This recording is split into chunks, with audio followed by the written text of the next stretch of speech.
Hello students, आज वाले lecture में हम सीखने वाले हैं कुछ और तरीके के न्यूमेरिकल सॉल्व करना फर्स्ट ऑर्डर रिएक्शन के लिए। इससे पहले वाले दो लेक्चर में हमने ये देख लिया कि फर्स्ट ऑर्डर रिएक्शन की पूरी थ्योरी कौन सी है, उसके फॉर्मूले कौन से होते हैं, उसके एग्जाम्पल कौन से होते हैं, उसके ग्राफ कैसे प्लॉट करते हैं। इसके अलावा इससे जस्ट पहले वाले लेक्चर में हमने तीन बहुत इंपॉर्टेंट तरीके के क्वेश्चन सॉल्व करना सीखा था फर्स्ट ऑर्डर के। एक था रेट कांस्टेंट का, एक था टाइम का, और एक था हाफ लाइफ से रिलेटेड क्वेश्चंस। आज वाले लेक्चर में कुछ और तरीके के न्यूमेरिकल को सॉल्व करना सीखेंगे फर्स्ट ऑर्डर में, जिसमें पहला रहेगा परसेंटेज पर बेस्ड, दूसरा रहेगा rate of reaction of first order पर बेस्ड, तीसरा रहेगा केस ऑफ प्रेशर, बहुत ही इंपॉर्टेंट टाइप का क्वेश्चन है बेटा वो, और फोर्थ रहेगा ग्राफिकल क्वेश्चंस। तो कुछ जो बचे हुए टाइप के कुछ जो क्वेश्चंस थे फर्स्ट ऑर्डर के, उनको आज वाले लेक्चर में सॉल्व करेंगे। स्टार्ट करते हैं।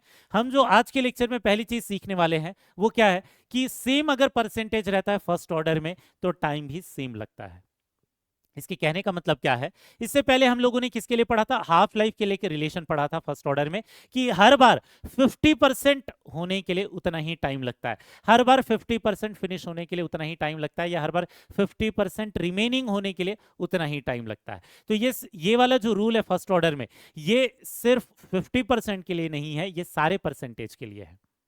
क्या चीज कि हर बार सेम टाइम में सेम परसेंटेज ऑफ रिएक्टेंट ही बचेगा, या same percentage of reactant he finish होगा। एग्जांपल के लिए, जैसे अगर हमारे पास रिएक्शन है, ए किस में कन्वर्ट हो रहा है, बी में। मान लेते हैं ए का मास दे रखा है, शुरुआत में ए का मास कितना दे रखा है बेटा, 100 ग्राम। तो पहले वाले 10 मिनट में क्या होता है, मान लेते हैं, अज्यूम कर लेते हैं, पहले वाले 10 मिनट में जो रिमेनिंग है वो क्या है, 100 ग्राम का 60% है। ठीक है, इसमें जो रिमेनिंग है वो क्या है, 60% ऑफ 100 ग्राम। पहले वाले स्टेप में क्या हो रहा है, 10 मिनट के अंदर 60% ऑफ 100 ग्राम। 60% ऑफ 100 ग्राम कहने का मतलब क्या है बेटा, 60 ग्राम। ठीक है ना, 60 ग्राम बचता है पहली बार 10 मिनट में। तो अगर ये फर्स्ट ऑर्डर रिएक्शन है तो अगले 10 मिनट में भी फिर से इस 60 ग्राम का 60% ही बचना चाहिए। समझ में आए क्या बोल रहे हैं, अगर पहले वाले स्टेप में 100 ग्राम का 60% बचने में 10 मिनट लगे हैं, तो अगली बार के 10 मिनट में इस 60 ग्राम का 60% ही बचेगा। कहने का मतलब अगली बार 10 मिनट में, ठीक है ना, अगली बार 10 मिनट में क्या होगा, 60% ऑफ 60 ग्राम ही बचेगा। इस 60 ग्राम का फिर से 60% बचेगा। 60 ग्राम ऑफ 60% कितना हो जाएगा बेटा, 60/100 इंटू 60 हो जाएगा। इसका मतलब कितना ग्राम हो जाएगा, ये 36 ग्राम। तो हम क्या बोलेंगे कि यहां पर 36 ग्राम ऑफ ए बचेगा अगले 10 मिनट के बाद। अब क्या होगा, अगले 10 मिनट में फिर से इस 36 ग्राम का 60% ही बचेगा। ठीक है ना, अगले 10 मिनट में यहां पर क्या होगा, अगले 10 मिनट में इस 36 ग्राम का 60% ही बचेगा। ठीक है, तो ये कितना हो जाएगा, 6 6 36, 6 3 18 और 3 क्या हो जाएगा, 21, 21.6 ग्राम हो जाएगा। डिवाइड बाई 10 कर देंगे तो हम क्या बोलेंगे कि यहाँ 21.6 ग्राम बचेगा। अब कहने का मतलब क्या है, हर बार अगर टाइम सेम है तो हर बार जो रिमेनिंग परसेंटेज रहेगा वो क्या रहेगा, सेम रहेगा। तो यहाँ क्या दिख रहा है, हर बार 60% 60% 60% रिमेनिंग बच रहा है, क्योंकि हर बार टाइम 10 मिनट 10 मिनट 10 मिनट है। मतलब अगर सेम टाइम रहता है हर एक स्टेप में, तो क्या रहेगा, सेम परसेंटेज ऑफ रिएक्टेंट बचेगा, या same percentage of reactant finish होगा हर वाले स्टेप में। समझ में आ गया कहने का मतलब, या तो हम ये बोल सकते हैं कि हर एक स्टेप में 60% बचेगा, या ये भी बोल सकते हैं कि हर एक स्टेप में क्या होगा, 40% खत्म होगा। क्लियर हो गया। तो ये जो रूल है जो हमने कल पढ़ा था, किसके लिए, इससे पहले वाले लेक्चर में पढ़ा था 50% के लिए, ये सारे परसेंटेज के लिए एप्लीकेबल है। लेकिन अगर फर्स्ट ऑर्डर रिएक्शन है तो दूसरे ऑर्डर ऑफ रिएक्शन के लिए ये एप्लीकेबल नहीं है बेटा। जीरो ऑर्डर में आपको ध्यान होगा हम लोगों ने क्या पढ़ रखा था कि डिफरेंस सेम होता है, यहां डिफरेंस सेम नहीं है। अगर टाइम सेम रहता है तो जीरो ऑर्डर रिएक्शन में डिफरेंस सेम निकल कर आता है। जैसे यहाँ 40 का डिफरेंस आ रहा है 100 और 60 के बीच में, तो यहाँ 60 और 36 के बीच में 24 का डिफरेंस आ रहा है, 40 का नहीं। डिफरेंस सेम नहीं है, डिफरेंस सेम होता है किसमें, जीरो ऑर्डर वाली रिएक्शन में। क्लियर है, यहां पर फर्स्ट ऑर्डर रिएक्शन में क्या रहेगा, परसेंटेज सेम रहेगा। समझ में आ गया। तो इसीलिए यहां पर हेडिंग में लिखा हुआ था सेम परसेंटेज सेम टाइम में रिमेनिंग भी रहेगा सेम परसेंटेज, या सेम परसेंटेज फिनिश भी होगा। ठीक है, अगर वो फर्स्ट ऑर्डर रिएक्शन है तो। अब किसी को डाउट हो सकता है कि सर हमें कैसे पता चलेगा कि वो सेम परसेंटेज है। तो परसेंटेज निकालने की जगह पर बस आप रेशो देख लो, अगर रेशो सेम आ रहे हैं तो परसेंटेज भी सेम आएगा। कहने का मतलब क्या है, पहले वाले स्टेप में, फर्स्ट स्टेप में रेशो कितना है, इनिशियल और फाइनल का देख लो या फाइनल और इनिशियल का देख लो, बात सेम है। यहां पर रेशो बस सेम आने चाहिए तो टाइम भी सेम लगेगा। यहां देखना 100 डिवाइडेड बाई 60, रेशो कितना हो गया बेटा 10/6, ठीक है ना, इनिशियल और फाइनल का। सेकेंड वाले स्टेप के लिए देखते हैं, ठीक है ना। सेकेंड वाले स्टेप में जो रेशो निकल कर आएगा वो इनिशियल कितना है 60, सेकेंड वाली स्टेप का इनिशियल कितना है 60 और फाइनल कितना है 36। अगर आप फिर से इसको देखोगे तो ये रेशो फिर से कितना निकल कर आ जाएगा बेटा, ये 10/6 निकल कर ही आएगा, ठीक है। अब यहां पर क्या करोगे आप, थर्ड स्टेप के लिए अगर देखोगे, थर्ड स्टेप के लिए देखोगे तो फिर से क्या हो जाएगा, ये जो रेशो रहेगा ये क्या रहेगा, सेम ही रहेगा, ठीक है। शुरुआत वाला कितना था इनिशियल 36 था, बाद वाला कितना हो गया 21.6 हो गया, ठीक है। तो अगर आप यहां पर देखोगे इसे, ठीक है, तो यहां पर जो रेशो है ये 3.6 अगर आप देख लोगे तो ये भी इसका रेशो निकालने के बाद ये 10/6 ही आएगा बेटा, ठीक है ना। कैसे, यहाँ देखना है, ये 6 हो जाएगा 6 से डिवाइड करने पर, 6 6 36, 6 3 18 और 6 6 36, इसको भी आप डिवाइड कर दोगे तो कितना हो जाएगा 60/36, मतलब ये 10/6 ही आएगा। आपको क्या दिख रहा है, हर बार इनिशियल और फाइनल का रेशो सेम है तो टाइम भी सेम लगेगा। समझ में आ गया।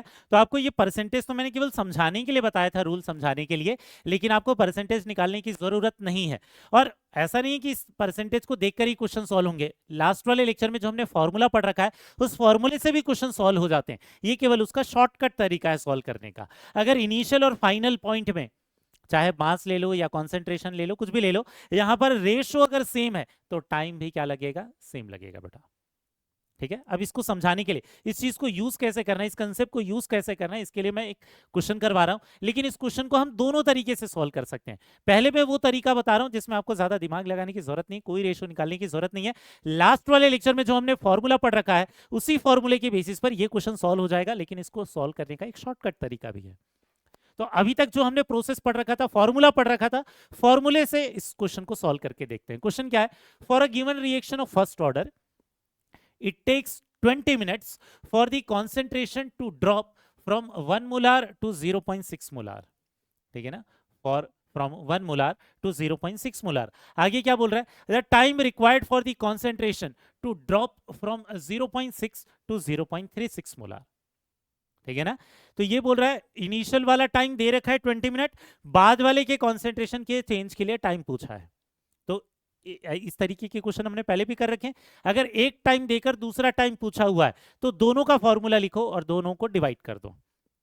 पहले वाले का फॉर्मूला जब टाइम लिखेंगे 20 तो ये क्या हो जाएगा बेटा 2.303 डिवाइडेड बाई क्या हो जाएगा के, और ये क्या हो जाएगा लॉग। इनिशियल कितना हो गया 1, फाइनल कितना हो गया 0.6, ठीक है। अब दूसरा वाला टाइम पूछा हुआ है, जब दूसरा वाला टाइम टी पूछा हुआ है तो ये कितना हो जाएगा 2.303 डिवाइडेड बाई के, ये हो जाएगा लॉग। इनिशियल वाला कितना हो जाएगा 0.6 और फाइनल वाला कितना हो जाएगा 0.36, ठीक है। अब यहाँ क्या बोला हुआ है, इसके लिए टाइम दिया है और इसका टाइम निकालना है, तो ये तो कैंसल आउट हो जाएगा। यहाँ देखना बेटा कैलकुलेशन बहुत सिंपल है, 20/t। यहाँ अगर आप ध्यान से देखोगे तो 1/0.6 को क्या लिख सकते हो 10/6 लिख सकते हो, और यहाँ पर अगर आप ध्यान से देखोगे तो ये 60/36 लिख सकते हो, डेसिमल को हटाकर ये भी कितना हो जाएगा 10/6 हो जाएगा। तो यहाँ पर भी log 10/6 ही आएगा, दोनों जगह दिख रहा है log 10/6, log 10/6 है, तो हम क्या करेंगे उसे कैंसल आउट कर सकते हैं। उसे कैंसल आउट करके क्या हो जाएगा 20/t इज इक्वल टू 1, यहाँ से टाइम इक्वल टू क्या आ जाएगा 20 मिनट। तो हमें क्या दिख रहा है, सेम ही टाइम लगेगा 0.6 से 0.36 तक पहुंचने के लिए, अगर सेम रिएक्शन है तो हमने कोई नया तरीका यहां अप्लाई नहीं किया है। इससे पहले वाले लेक्चर में जो भी हमने तरीका सीखा था उसी तरीके से क्वेश्चन को सॉल्व किया है, लेकिन अभी जो हमने तरीका सीखा है जिसमें अगर रेशो सेम रहेगा तो टाइम भी सेम रहेगा, उसको अगर अप्लाई करें तो उससे क्वेश्चन जल्दी सॉल्व हो जाएगा, उसमें ये कोई कैलकुलेशन की जरूरत नहीं पड़ेगी। ध्यान से देखना बेटा, यहाँ क्या है इनिशियल 1 है और फाइनल वाला क्या है 0.6 है। यहाँ पर रेशो क्या निकल कर आ रहा है, यहाँ पर रेशो निकल कर आ रहा है 10/6, ठीक है। बाद में अगर आप ध्यान से देखोगे, ये इनिशियल है 0.6 और फाइनल है 0.36। यहाँ पर रेशो कितना निकल कर आ जाएगा, 60/36 मतलब 10/6। दोनों जगह रेशो सेम है तो टाइम भी सेम लगेगा। अगर इसके चेंज के लिए यहाँ पर टाइम कितना लग रहा था, 20 मिनट लग रहा था, अगर इसके चेंज के लिए टाइम 20 मिनट लग रहा था तो इसके चेंज के लिए भी टाइम 20 मिनट लगेगा। तो अगर आपको ये रेशो देखते बन रहा है तो कर लो बेटा, लेकिन ये ऑप्शनल है, ये कंपलसरी नहीं है ये वाला तरीका सीखना। क्लियर है? तो अगर किसी को ये तरीका कॉम्प्लिकेटेड लगता है, इसमें टाइम कम लगेगा, लेकिन कई बार आपको डाटा को देखकर समझ में नहीं आएगा कि इसमें रेशो सेम आएगा या नहीं। तो अगर आपको समझ में नहीं आ रहा है तो इससे करने की कोई जरूरत नहीं है। हमने अभी तक जो फॉर्मूले पढ़ रखे थे, आप उसी तरीके के फॉर्मूले को यूज करोगे तो आसानी से आंसर निकल कर आ जाएगा। तो हमने ये देख लिया कि पहले वाले तरीके से भी टाइम 20 मिनट आ रहा है, और अभी जो रेशो वाला तरीका देखा हमने, इनिशियल और फाइनल का अगर रेशो सेम रहता है तो टाइम भी सेम लगेगा। इससे भी टाइम कितना आ रहा है, 20 मिनट निकल कर आ रहा है। तो करेक्ट आंसर क्या हो जाएगा, इक्वल टू 20 मिनट। समझ में आ गया बेटा? ठीक है, तो पहला एग्जाम्पल था इसलिए मैंने दोनों तरीके से सॉल्व करके आपको बता दिया है। ठीक है, अब नेक्स्ट वाले एग्जाम्पल पर चलते हैं। नेक्स्ट वाले एग्जाम्पल को देखना। ठीक है, in a first order reaction 20% reaction is completed in 24 minute. ठीक है, the percentage of reactant remaining after 48 minute. ठीक है, तो यहां क्या देख लेते हैं, शुरुआत में क्या था, 100% था। ठीक है, ये क्या बोल रहा है, 20% रिएक्शन कंप्लीट हुआ, मतलब 80% रिएक्टेंट रिमेनिंग है। ठीक है ना, यहां क्या बोल रहा है, 20% फिनिश हुआ, 20% फिनिश हुआ, इसका मतलब क्या है बेटा, 80% रिमेनिंग है। 80% क्या है, रिमेनिंग है। समझ में आ गया? तो 100% का 80% क्या होगा, 80 ही होगा। 100 का 80% कितना हो जाएगा, 80% रिमेनिंग है आफ्टर कितने, 24 मिनट, आफ्टर 24 मिनट। ठीक है, अब क्वेश्चन में क्या बोला है, the percentage of reactant remaining after 48 minute. तो पहले 24 मिनट में तो 80% बाकी है, अगले और 24 मिनट में कितना होगा, क्योंकि 48 क्या है, 24 का मल्टीपल है, दो बार 24 मिनट लेंगे तो 48 मिनट का चेंज आ जाएगा। पहले 24 मिनट में 80% बाकी है, तो अगले 24 मिनट में क्या होगा बेटा, 80% का 80, इस 80 का 80% लेना पड़ेगा। समझ में आ गया है? शुरुआत में था क्या था, 100 था, उस 100 का 80% कितना ले लिया, 80। अब अगले 24 मिनट में भी, ठीक है ना, इस अगले 24 मिनट में भी क्या हो जाएगा, 80% ऑफ 80 हो जाएगा। ठीक है ना, 80% ऑफ 80 हो जाएगा, इसलिए ये वाला कैलकुलेशन किया है बेटा। ठीक है, तो यहाँ देखोगे तो 0 0 कैंसिल आउट हो गया, ये कितना हो जाएगा, 64। तो एक्चुअल में जो बचा हुआ रहेगा, ठीक है, यहाँ पर एक्चुअल में जो बचा हुआ परसेंटेज रहेगा वो कितना रहेगा, 64% रहेगा। समझ में आ गया? तो अगले 24 मिनट में 64% बचेगा, तो टोटल इस 48 मिनट में, ठीक है ना, हम ये भी बोल सकते हैं कि टोटल कितना हो गया, 48 मिनट में फाइनल वाला जो रिमेनिंग है वो रिमेनिंग परसेंटेज कितना है, 64% है। समझ में आया? तो एक्चुअल में ये क्वेश्चन कैसा था, बहुत सिंपल हो जाएगा कि पहले वाले स्टेप में 80%, तो अगले वाले 24 मिनट में फिर से उसका 80%, मतलब टोटल पहले 80% बचा था, सेकेंड वाले स्टेप के बाद 64% बचेगा। तो करेक्ट आंसर कौन सा हो गया, 2। अब इसको हम फॉर्मूले से भी कर सकते हैं, लेकिन उसमें एंटी लॉग निकालना पड़ेगा। ठीक है, एक टाइम दिया हुआ है, दूसरा टाइम दिया है, लेकिन दूसरे का परसेंटेज पूछा है, ठीक है, कितना रिमेनिंग होगा। तो यहां पर अगर आप फॉर्मूले से सॉल्व करोगे, किसी को लग रहा है सर मुझे इस तरीके से सॉल्व नहीं करना है, तो पहले वाला टाइम कितना दे रखा है, 24, इक्वल टू क्या हो जाएगा, 2.303 डिवाइड बाई के लॉग इनिशियल वाला कितना है, 100, और 20% कंप्लीट हुआ, मतलब रिमेनिंग कितना है, 80%। सेकेंड वाला टाइम कितना दे रखा है, 48 मिनट, ये 2.3 बाई के, यहाँ हो जाएगा लॉग इनिशियल वाला कितना हो गया, 100, फाइनल वाला जो कॉन्सेंट्रेशन है इसका परसेंटेज आपको पूछा है, तो ये तो कैंसिल आउट हो जाएगा। लेकिन इस आर को निकालने के लिए आपको क्या करना पड़ेगा, एंटी लॉग लेना पड़ेगा कैलकुलेशन करके। लेकिन अगर आपको ये तरीका समझ में आ गया तो क्वेश्चन जल्दी सॉल्व हो जाएंगे। समझ में आया? अब इसके बाद नेक्स्ट क्वेश्चन पर आते हैं। नेक्स्ट क्वेश्चन क्या है, in the first order reaction 10% of the reaction is completed in 10 hours. ठीक है ना। यहाँ क्या बोला, in the first order reaction पहला 10% कंप्लीट होता है 10 घंटे में। तो बोला है the percentage of the reaction completed in 20 hours. तो अगर आपको, आप ध्यान से देखोगे तो उसी के मल्टीपल में टाइम दिया हुआ है, ठीक है ना। तो पहली बार 10% खत्म होता है पहले 10 मिनट में, ठीक है ना। 10 मिनट में 10% फिनिश होता है, ठीक है, क्लियर हो गया। अब 10% फिनिश होता है मतलब रिमेनिंग कितना है, पहले अगर 100 था तो बाद में क्या होगा, 90% रिमेनिंग होगा। 90% क्या होगा, रिमेनिंग होगा। तो 100 का कितना बचा, 90।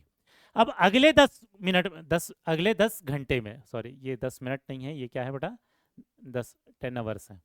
अगले 10 घंटे में क्या होगा, फिर इस 90 का 90% बचा रहेगा। अगले 10 घंटे में क्या होगा बेटा, 90% ऑफ 90 रिमेनिंग होगा। 90% ऑफ 90 मतलब कितना हो गया बेटा, 81% हो गया। 81% क्या हो गया, रिमेनिंग हो गया। तो फिनिश कितना हुआ, हमें बोला है the percentage of the reactant finish. तो पहले था पूरे 10 आफ्टर 20 आवर्स, आफ्टर 20 आवर्स ये 100 से कहाँ चला जा रहा है, 81, ये रिमेनिंग है, रिमेनिंग है 81%। तो फिनिश कितना हुआ है बेटा, फिनिश हुआ है 19%, ठीक है, फिनिश हुआ है 19%। अगेन आप फॉर्मूले से भी सॉल्व कर सकते हो, बट इसमें क्या करना पड़ेगा, थोड़ा एंटी लॉग लेना पड़ेगा आपको, ठीक है। तो करेक्ट आंसर कौन सा हो जाएगा, ये सेकंड वाला ऑप्शन। क्लियर हुआ बेटा। अब इसके बाद दूसरे तरीके के क्वेश्चन पर आते हैं। सिंपल क्वेश्चन है, फॉर्मूला अभी भी वही यूज करना है, लेकिन इसमें कई बार क्वेश्चन क्या पूछ लेता है, रेडियो एक्टिव रिएक्शंस के बारे में, रेडियो एक्टिव डीके के बारे में, और इसी को यूज करके हम क्या करते हैं, एज ऑफ फॉसिल भी निकालते हैं। आपको पता होगा कि अर्थ में बहुत सारी चीजें जो हैं उनका हम क्या करते हैं, उनका लाइफ बताते हैं, कितने सालों पहले ये बना था। जैसे कुछ फॉसिल चीजें निकालते हैं, जो बहुत, जो मरे हुए जो जानवर रहते हैं उनका एज निकालते हैं कि कितने सालों पहले ये अर्थ में जिंदा था। तो उसको निकालने के लिए हम क्या करते हैं, हम कार्बन 14 एक आइसोटोप होता है, उसका परसेंटेज देखते हैं। तो लिविंग ऑर्गेनिजम्स में क्या होता है, जब लाइफ प्रोसेस चलते रहती है तो कार्बन 14 का जो परसेंटेज रहता है वो फिक्स रहता है, ठीक है ना। लिविंग ऑर्गेनिजम्स में क्या होता है, ये जो कार्बन 14 होता है इसका परसेंटेज फिक्स होता है, ठीक है, ये मेंटेन रहता है। लेकिन जैसे ही वो डेड होते हैं, मरने के बाद उनका परसेंटेज कार्बन 14 डिकम्पोज होता है रेडियो एक्टिव आइसोटोप होने के कारण, और धीरे धीरे धीरे कम होते जाता है। तो जो भी वो मरे हुए जो जानवर होते हैं या जो भी चीजें होती है, उसमें से देखते हैं हम कि कार्बन का 14 का परसेंटेज कितना बाकी है अभी, ठीक है, और फर्स्ट ऑर्डर रिएक्शन को यूज करके उसकी एज निकालते हैं, ठीक है। तो कार्बन 14 का जो परसेंटेज जो रिमेनिंग होता है वो उन मरे हुए जानवरों में या जो फॉसिल होते हैं उनमें हम ये निकालते हैं कि उसमें कार्बन 14 का परसेंटेज कितना अभी भी बाकी है। उसके बेसिस पर हम ये बताते हैं कि वो कितने सालों पहले जिंदा था। अब ये करेंगे कैसे, टाइम इक्वल टू क्या रहेगा, टाइम यही एज रहेगा। एज निकालने का तरीका यही रहता है, एज फॉर्मूला रहेगा फर्स्ट ऑर्डर का, क्योंकि सारे रेडियो एक्टिव रिएक्शंस कौन सी होती है, फर्स्ट ऑर्डर वाली रिएक्शन होती है। 2.3 डिवाइड बाई के या 2.303 डिवाइडेड बाई के लॉग इनिशियल वाला कार्बन 14 का परसेंटेज, ठीक है ना। यहां पर क्या हो जाएगा, 100 अपॉन 100 माइनस, या एक मिनट बेटा इसको मैं सिंपल तरीके से लिख दे रहा हूं। यहां पर क्या लिख लेते हैं हम, इनिशियल कार्बन 14 का परसेंटेज मतलब लिविंग ऑर्गेनिजम्स में कितना है, और फाइनल कार्बन 14 का परसेंटेज डेड होने के बाद अभी जो करंट में कितना उसमें कार्बन 14 का परसेंटेज बचा हुआ है। इन दोनों का रेशो ले लेते हैं, और इससे जो भी टाइम निकल कर आता है वो टाइम ये बताता है कि कितने सालों पहले वो जो भी फॉसिल था, वो जिस भी जानवर का था, वो जिंदा था अर्थ में, ठीक है। तो एक्चुअल में वहां पर फर्स्ट ऑर्डर रिएक्शन का कंसेप्ट ही यूज होता है, क्योंकि सारे रेडियो एक्टिव रिएक्शंस कौन सी होती है, फर्स्ट ऑर्डर वाली रिएक्शंस होती हैं, ठीक है। तो इस पर क्वेश्चंस करते हैं। पहले तो रेडियो एक्टिव डीके वाला एक क्वेश्चन ले लेते हैं, फिर एज ऑफ फॉसिल वाला ले लेंगे। सिर्फ फॉसिल्स के लिए नहीं, स्टोन्स के लिए भी देखते हैं। हम ये भी देखते हैं जैसे बहुत सारे जो पहाड़ होते हैं या कुछ पत्थर होते हैं, कितने सालों पहले ये बने थे, उसकी एज भी निकालते हैं, ठीक है। तो एक तो पहले हम लोग क्या कर लेते हैं, रेडियो एक्टिव डीके का एग्जांपल ले लेते हैं। सेम ही फॉर्मूला यूज करेंगे जो हमने अभी तक पढ़ रखा था। क्वेश्चन क्या है, time taken when 10 gram of radio active material reduced to 2 gram if decay constant is 1.4 into 10 to the power minus 2 per second। decay constant मतलब ये क्या है बेटा, रेट कांस्टेंट है। रेट कांस्टेंट की वैल्यू दे रखी है। रेट कांस्टेंट की वैल्यू दे रखी तो फॉर्मूला क्या होता है टाइम का, टाइम इज इक्वल टू क्या होता है 2.303 डिवाइडेड बाई के, ये हो जाता है log initial concentration R naught upon final concentration R. अब यहाँ पर कॉन्सेंट्रेशन की जगह पर मास ले लेंगे क्योंकि रेडियो एक्टिव मटेरियल का मास दिया हुआ है, ठीक है। तो यहाँ पर फॉर्मूला अप्लाई कर देना बस, 2.303 के की वैल्यू कितनी है बेटा 1.4 into 10 to the power minus 2 log initial वाला कॉन्सेंट्रेशन कितना है बेटा 10, मतलब मास इनिशियल वाला 10 ग्राम है, फाइनल वाला कितना है 2 है, तो ये कितना हो जाएगा लॉग 5। लॉग 5 की वैल्यू कितनी हो जाएगी बेटा, लॉग 5 की वैल्यू हो जाएगी 0.7 और ये कितना हो जाएगा 1.4 into 10 to the power minus 2। अगर आप ध्यान से देखोगे तो ये 2 टाइम चला जाएगा और ये कितना हो जाएगा 2 से डिवाइड कर देंगे तो 1.1515 इंटू ये ऊपर जाएगा 10 टू द पावर 2, तो एक्चुअल में क्या हो जाएगा 115.15 क्या हो जाएगा ये सेकंड हो जाएगा। समझ में आ गया, ठीक है। तो आपको दिख रहा है कि सिंपल कैलकुलेशन है, कोई अलग चीज नहीं है। उसी तरीके से टाइम वाला फॉर्मूला यूज करना है फर्स्ट ऑर्डर के लिए जो हमने अभी तक के क्वेश्चंस में कर रखा है, ठीक है। अब एज निकालने वाले क्वेश्चन पर भी आते हैं, ठीक है, क्योंकि कार्बन 14 आइसोटोप की हेल्प से ही करते हैं। क्वेश्चन में क्या बोला हुआ है, the half life for radioactive decay of 14th carbon is 5730 years. इसका हाफ लाइफ दे रखा है तो इस हाफ लाइफ से इसके रेट कांस्टेंट की वैल्यू आ जाएगी, ठीक है ना। हाफ लाइफ क्या दे रखा है, half life is equal to हम लोग क्या पढ़ते हैं बेटा 0.693 बाई के पढ़ते हैं, तो रेट कांस्टेंट की वैल्यू क्या हो जाएगी, रेट कांस्टेंट की वैल्यू हो जाएगी 0.693 डिवाइडेड बाई हाफ लाइफ की वैल्यू कितनी है 5730 ईयर्स। ये हो गया रेट कांस्टेंट की वैल्यू। अब आगे क्वेश्चन में क्या दिया है, an archaeological artefact containing wood had only 80% of the 14 carbon C found in a living tree. उन्होंने बोला 80% रिमेनिंग है तो उसका एज निकालना है। तो हम क्या करेंगे, टाइम निकालने के लिए हम लोगों ने क्या बोला, फॉर्मूला क्या है हमारा 2.303 के लॉग ये क्या होता है आर नॉट अपॉन आर होता है। अब फॉर्मूले में क्या रखेंगे 2.303 डिवाइडेड बाई के की वैल्यू हम लोग निकाल चुके हैं, ये क्या है 0.693 डिवाइडेड बाई क्या हो जाएगा 5730, ठीक है ना। मैं इसको पहले पहले कैलकुलेट नहीं कर रहा हूँ बेटा, फ्रैक्शन के फॉर्म में ही रख रहा हूँ ताकि बाद में कैलकुलेशन आसान हो जाएंगे, ठीक है। यहाँ पर लॉग क्या बोल रखा है, इनिशियल वाला परसेंटेज कितना होगा 100 और फाइनल जो रिमेनिंग है वो कितना है 80% रिमेनिंग है, ये हो गया 80%, तो ये कितना हो जाएगा लॉग 5/4 हो जाएगा बेटा। अब यहाँ देखते हैं, यहाँ ध्यान देना 2.303 इंटू 5730 हो गया। 0.693 को आप कैसे लिख सकते हो, 0.693 को आप लिख सकते हो 2.303 इंटू 0.3 अप्रॉक्स है, क्योंकि 2.303 इंटू लॉग 2 के मल्टीप्लीकेशन से ही वो 0.693 आता है, तो मैं अप्रॉक्सीमेट ये वैल्यू लिख रहा हूँ, नियर बाई वैल्यू आ जाएगी हमारी।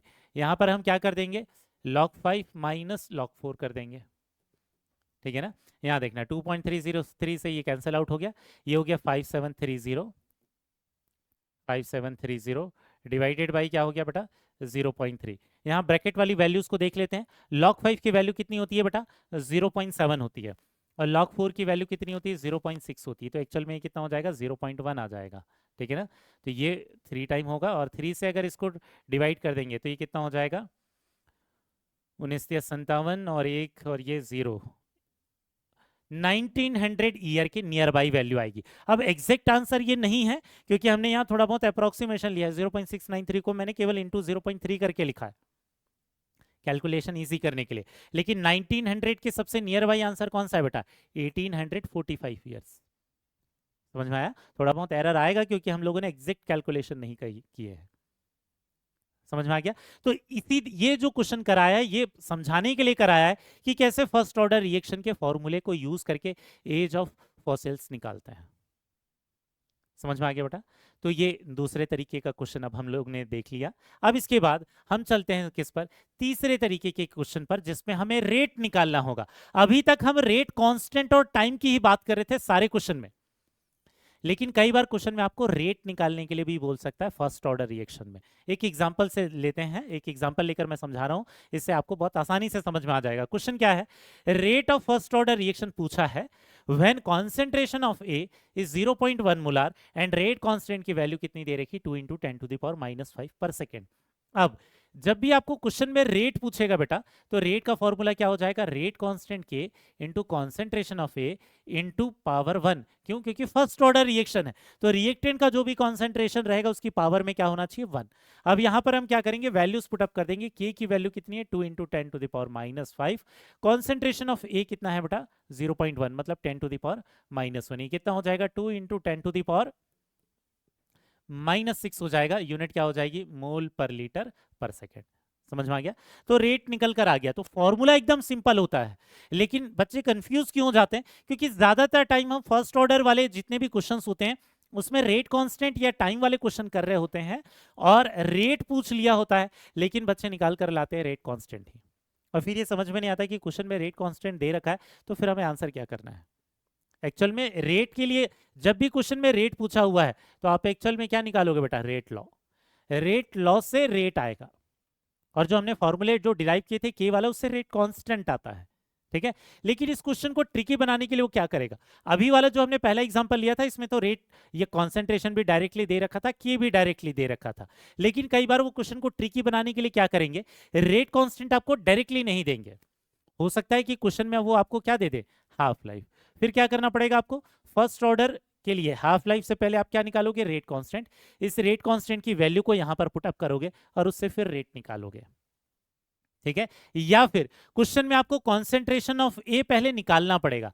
क्वेश्चन में जैसे यहां पर दे रखा था कि 0.1 मोलार है, हो सकता है क्वेश्चन में रेट कांस्टेंट दे दे लेकिन कॉन्सेंट्रेशन ना दिया हो, तो कोई फॉर्मूला यूज करके, रेट कांस्टेंट का फॉर्मूला यूज करके या कंसेप्ट को यूज करके आपको पहले कॉन्सेंट्रेशन निकालना पड़ेगा, और जब आप कॉन्सेंट्रेशन यहां पुटअप कर दोगे तो उससे फिर रेट की वैल्यू निकल कर आ जाएगी। समझ में आ गया। वैसे कई बार क्या बोल सकता है, रेट की वैल्यू दे देगा, कॉन्सेंट्रेशन की वैल्यू दे देगा और आपको रेट कांस्टेंट निकालने के लिए बोल देगा। समझ में आ गया। तो जब भी ध्यान रखना, रेट से रिलेटेड क्वेश्चन जब भी आएगा, रेट कांस्टेंट की बात नहीं कर रहे हैं बेटा, रेट से रिलेटेड जब भी कोई डाटा दिया होगा या पूछा होगा तो आपको ये वाला फॉर्मूला यूज करना ही पड़ेगा। समझ में आ गया। क्वेश्चन पर आते हैं बेटा, ठीक है ना। एक क्वेश्चन देखते हैं, यहाँ क्वेश्चन क्या दिया हुआ है, फॉर, देखना ये डायरेक्ट क्वेश्चन नहीं है, अभी जो एग्जांपल लिया था वो तो डायरेक्ट था, इसमें कुछ चीजें पहले और कैलकुलेट करनी पड़ेगी। For A gives be a first order reaction, के की वैल्यू दे रखी 10⁻⁻2 पर मिनट। आगे क्या बोला है, if initial concentration of A is 1 molar, rate of the reaction after 2.31 hours. हमें क्या पूछा है, रेट पूछा है बेटा, ठीक है ना। रेट पूछा है तो रेट का फॉर्मूला क्या होता है, रेट इज इक्वल टू होता है rate constant into concentration of A की पावर 1, क्योंकि फर्स्ट ऑर्डर रिएक्शन है, ठीक है ना। और अगर फर्स्ट ऑर्डर क्वेश्चन में दिया भी नहीं होता तो इस के की यूनिट से समझ जाते हैं कि फर्स्ट ऑर्डर रिएक्शन है।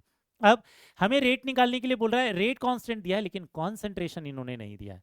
समझ में आ रहा है, मतलब पहला काम हमारा ये है कि वो कॉन्सेंट्रेशन निकाल ले और उसके बाद रेट निकाले, क्योंकि ये वाला जो कॉन्सेंट्रेशन है ये तो इनिशियल कॉन्सेंट्रेशन है, इस पर रेट निकालने के लिए नहीं बोला है, उन्होंने बोला है 2.31 आवर्स के बाद रेट निकालना है आपको, ठीक है। तो पहले एक काम करते हैं, वहां पर मिनट में दे रखा है रेट कांस्टेंट, पहले इसका क्या निकालते हैं, एक हाफ लाइफ निकाल लेते हैं, फिर आपको समझ में आ जाएगा एक्चुअल में कि इन्होंने ये 2.31 आवर्स क्यों दे रखा है, ठीक है। क्योंकि अगर फर्स्ट ऑर्डर का एक क्वेश्चन में के की वैल्यू कुछ दे रखी तो बहुत बार वो रेट हाफ लाइफ निकल कर ये कॉन्सेंट्रेशन निकालना ज्यादा आसान होता है, ठीक है।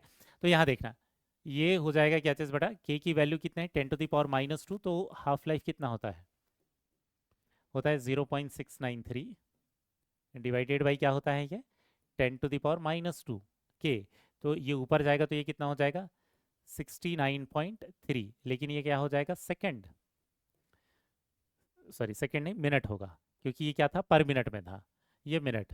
अब इसको मैं अगर डिवाइड बाई 60 कर दूं तो ये आवर में आ जाएगा बेटा, ठीक है ना। ये कितना हो जाएगा 1 पॉइंट, ये कितना हो जाएगा 1, और ये कितना हो जाएगा 6×5 6×6 6×6, और ये हो गया 6×5 और ये 6×30, 1.155 आवर निकल कर आ जाएगा। अब अगर आप ध्यान से देखोगे तो ये 2.31 आवर्स जो है, 2.31 आवर्स जो दे रखा है, इस 2.31 आवर्स कब आएगा? जब इसमें हम 2 मल्टीप्लाई कर देंगे। समझ में आ रहा है? इसमें अगर आप 2 मल्टीप्लाई कर दोगे तो ये कितना आ जाएगा? 2.31 आवर निकल कर आ जाएगा। 2.31 आवर निकल कर आ रहा है, इसका मतलब क्या है? 2t हाफ है। 2t हाफ में क्या हो जाएगा? ये 2 बार आधा हो जाएगा। मतलब ये जो फाइनल कॉन्सेंट्रेशन है, ये फाइनल कॉन्सेंट्रेशन है, ये कितना निकल कर आ जाएगा बेटा? शुरुआत में कॉन्सेंट्रेशन कितना था? 1 मोलार। तो पहली बार 1.155 आवर में क्या रहा होगा? 1/2 हुआ रहा होगा।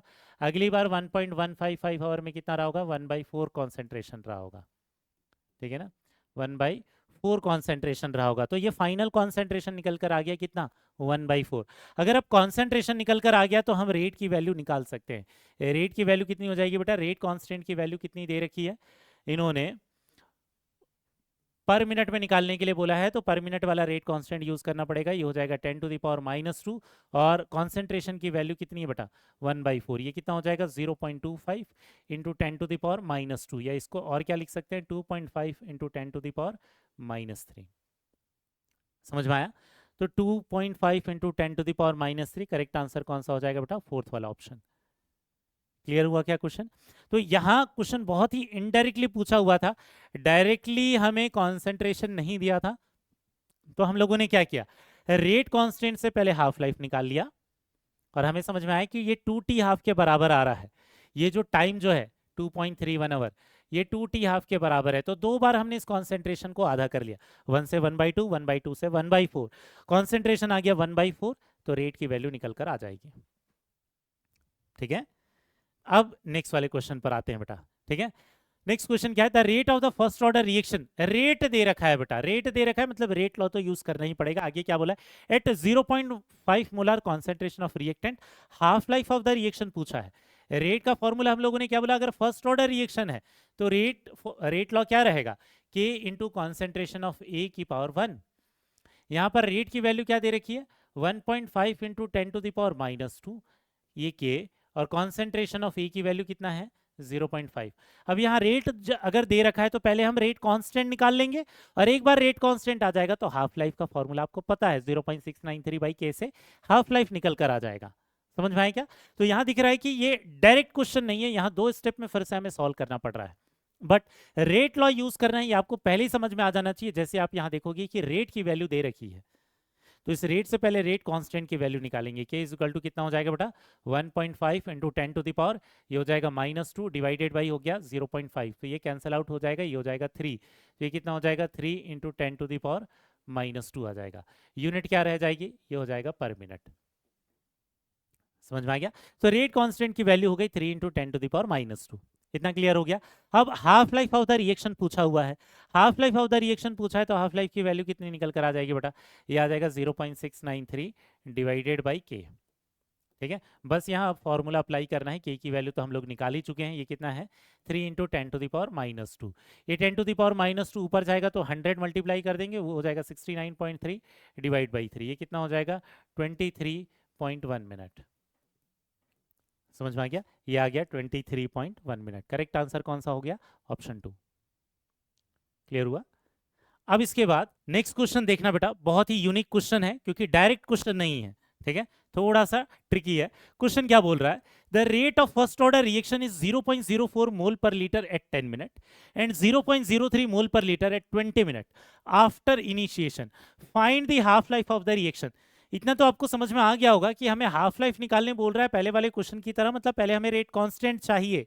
लेकिन रेट कांस्टेंट निकालने के लिए हमें डायरेक्टली कुछ और डाटा नहीं दिया, हमें तो सिर्फ रेट का डाटा दिया। तो एक काम करते हैं, हम पहले डाटा को लिख लेते हैं, और हमें यह पता है कि रेट दिया हुआ है, मतलब हमें रेट लॉ तो यूज करना ही पड़ेगा। और फर्स्ट ऑर्डर रिएक्शन है तो रेट लॉ क्या हो जाएगा? K into concentration of E की पावर 1।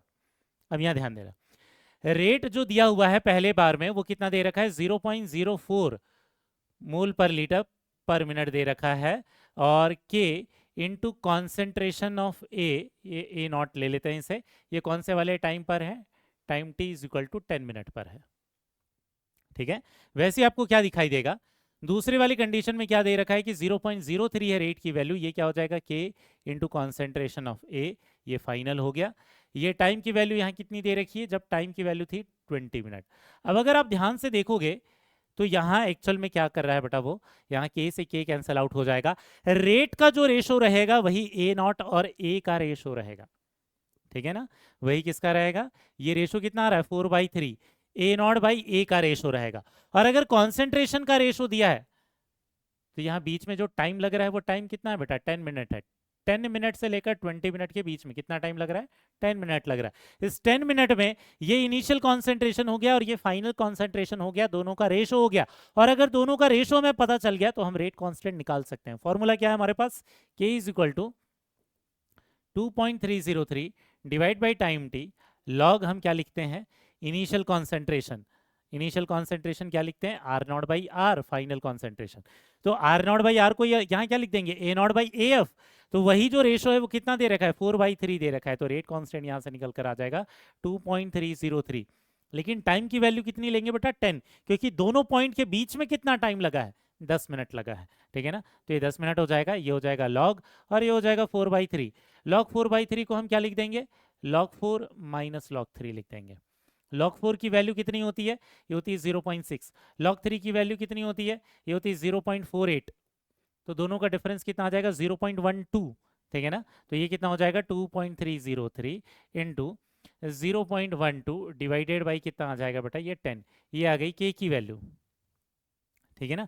अब अगर k की वैल्यू आ गई है तो हम क्या कर सकते हैं, हम रेट, यहाँ रेट कांस्टेंट को यूज करके हाफ लाइफ निकाल सकते हैं, ठीक है ना। हाफ लाइफ का फॉर्मूला क्या है बेटा, हाफ लाइफ का फॉर्मूला है 0.693 डिवाइडेड बाई के। 0.693 को क्या लिख सकते हैं हम, 2.303 इंटू 0.3, अप्रोक्सीमेट वैल्यू लिख रहे हैं। के की वैल्यू क्या है, पूरा कैलकुलेट ना करते हुए फ्रैक्शन के फॉर्म में रख देंगे तो कैलकुलेशन जल्दी हो जाएगा। ये कितना हो जाएगा 2.303 इंटू कितना हो जाएगा, ये 0.12 और ऊपर ये हो जाएगा कितना बेटा 10, ठीक है ना। ये 10 नीचे से ऊपर की तरफ चला जाएगा, आपको दिख रहा है ये यहाँ से कैंसल आउट हो जाने वाला है। वो कितना हो जाएगा, ये हो जाएगा 3 डिवाइडेड बाई 0.12, एक्चुअल में कितना हो जाएगा 300/12। तो अगर हम 3 से इससे मैं डिवाइड कर दूं तो ये कुछ इतना आ जाएगा, अप्रॉक्सीमेट वैल्यू कितनी आ रही है, 25 मिनट निकल कर आ रही है, ठीक है ना। 25 मिनट निकल कर आ रहा है, इसका मतलब सबसे नियरेस्ट आंसर कौन सा है, 24.1, ठीक है। तो करेक्ट आंसर कौन सा हो जाएगा बेटा हमारा, सेकंड वाला ऑप्शन। एग्जैक्ट वैल्यू नहीं आएगी क्योंकि हम लोगों ने यहाँ अप्रॉक्सीमेट कैलकुलेशंस किए हैं। 0.693 को 2.303 इंटू 0.3 लिखा है, समझ में आ गया। तो एक्चुअल में ये वाला क्वेश्चन आपको क्या दिखेगा, 3 स्टेप में सॉल्व हो रहा है। पहले वाले स्टेप में ये जो रेट का जो रेशो है वही कॉन्सेंट्रेशन का रेशो है। कॉन्सेंट्रेशन के रेशो को यूज करके हम लोगों ने रेट कांस्टेंट निकाल लिया और रेट कांस्टेंट से फिर हम लोगों ने हाफ लाइफ निकाल लिया। क्लियर हुआ बेटा।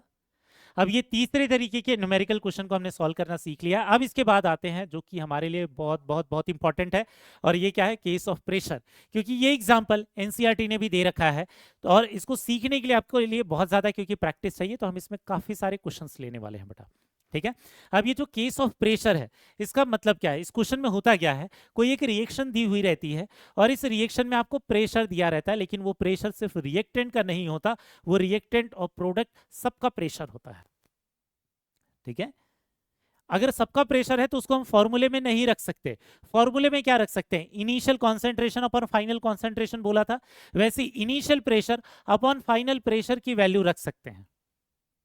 लेकिन इनिशियल प्रेशर और फाइनल प्रेशर सिर्फ और सिर्फ रिएक्टेंट की ही वैल्यू होनी चाहिए, प्रोडक्ट की वैल्यू नहीं। तो क्वेश्चन में वो क्या करता है, जो प्रेशर की वैल्यू देता है उसमें प्रोडक्ट का प्रेशर भी इंक्लूडेड होता है। तो किसी तरीके से हमें कैलकुलेट करके सिर्फ रिएक्टेंट का प्रेशर निकालना होता है, रिएक्टेंट का इनिशियल प्रेशर अपॉन रिएक्टेंट का फाइनल प्रेशर, और फिर उससे हम रेट कांस्टेंट निकालते हैं। तो इसमें दो केसेस बनते हैं। दो केसेस कौन से बनते हैं, एक तो पहला केस जिसमें क्या दिया हुआ रहता है, हमारे पास इनिशियल प्रेशर दिया रहता है। पी नॉट कहने का मतलब क्या है बेटा, पी नॉट कहने का मतलब है इनिशियल प्रेशर। ऐसा क्वेश्चन जिसमें इनिशियल प्रेशर दिया रहता है, उस इनिशियल प्रेशर को यूज करके हम पहले इनिशियल और फाइनल प्रेशर ऑफ रिएक्टेंट निकालते हैं और फिर रेट कांस्टेंट निकालते हैं। तो डायरेक्टली फॉर्मूले में वैल्यूज पुट अप नहीं कर देनी है बेटा, स्पेशली प्रेशर के केस में केयरफुल रहना है, ठीक है। तो पहले वाले केस को मैं एग्जांपल से बता रहा हूं, ध्यान से समझना, क्योंकि इसको समझना ज्यादा बेटर है। आप इसको रट नहीं पाओगे बेटा, हर बार जैसे जैसे यहाँ कोफिशिएंट चेंज होंगे वैसे वैसे यहाँ फॉर्मूला चेंज होते जाएगा, तो रट नहीं सकते बिल्कुल भी, इसको समझ कर लेना है, ठीक है। क्या बोल रहा है, इनिशियल प्रेशर 10 atm है, ठीक है ना, ए का इनिशियल प्रेशर कितना है, 10 एटीएम है। अगर रिएक्शन शुरू नहीं हुई थी तो बी और सी बिल्कुल नहीं बने होंगे, वो 0 और 0 रहे होंगे। कुछ टाइम के बाद इस ए में से कुछ पार्ट खत्म हो जाएगा, ठीक है, ए में से कुछ पार्ट खत्म हो जाएगा, इसको मान लेते हैं 10 माइनस एक्स, एक्स एटीएम इसमें से खत्म हो गया। अब हमको क्या पता है, यहाँ थोड़ा स्टोइकियोमेट्री यूज करेंगे हम, कि ए का जब 1 मोल खत्म होता है तो बी और सी दोनों के 1 मोल बनते हैं। तो यहां पर अगर इसका x खत्म हो रहा है तो यहां पर b में क्या बनेगा, ये भी x बनेगा और ये भी x बनेगा। ये याद रखना बेटा, ये प्रेशर है, नहीं ना, यहाँ पर x एटीएम खत्म हो रहा है तो यहाँ पर भी इसका x एटीएम बनेगा, ठीक है ना, यहाँ पर इसका x एटीएम बनेगा और यहाँ पर इसका x एटीएम बनेगा। अब हमें आगे क्या दिया हुआ है, जब time t equal to 10 second है तो टोटल प्रेशर की वैल्यू कितनी है, 12 एटीएम। मतलब ये वाला केस कौन सा हो गया, यहां जब ये कुछ खत्म हुआ था तो ये सब में कन्वर्ट हुआ, ए कुछ खत्म होके बी में भी कन्वर्ट हुआ, सी में भी कन्वर्ट हुआ। ये ए का प्रेशर प्लस बी का प्रेशर प्लस सी का प्रेशर, इन सब का समेशन कितना दे रखा है, 12 एटीएम। तो आप क्या करोगे, यहां पर pressure of A plus pressure of B, ये समझाने के लिए लिख रहा हूं बेटा मैं ये सारे स्टेप, आप इसको डायरेक्टली भी कर सकते हो, plus pressure of C equal to 12 ATM होना चाहिए, ठीक है ना। अब यहां देखते हैं, प्रेशर ऑफ ए कितना है, 10 माइनस एक्स है, ठीक है। प्रेशर ऑफ बी कितना है, ये x है। प्रेशर ऑफ सी कितना है, प्रेशर ऑफ सी ये भी कितना है, ये भी x है, ठीक है, इक्वल टू कितना हो गया, ये 12 एटीएम हो गया। तो ये क्या दिख रहा है, x से x कैंसल आउट हो गया, यहां से x की वैल्यू कितनी आ गई, 12 माइनस 10, 10 उधर जाके माइनस हो गया, ये कितना आ गया, 2 एटीएम आ गया बेटा। अब इस 2 एटीएम को भी फॉर्मूले में पुट अप नहीं करना है, फॉर्मूले हमें क्या चाहिए, initial pressure of A and final pressure of A.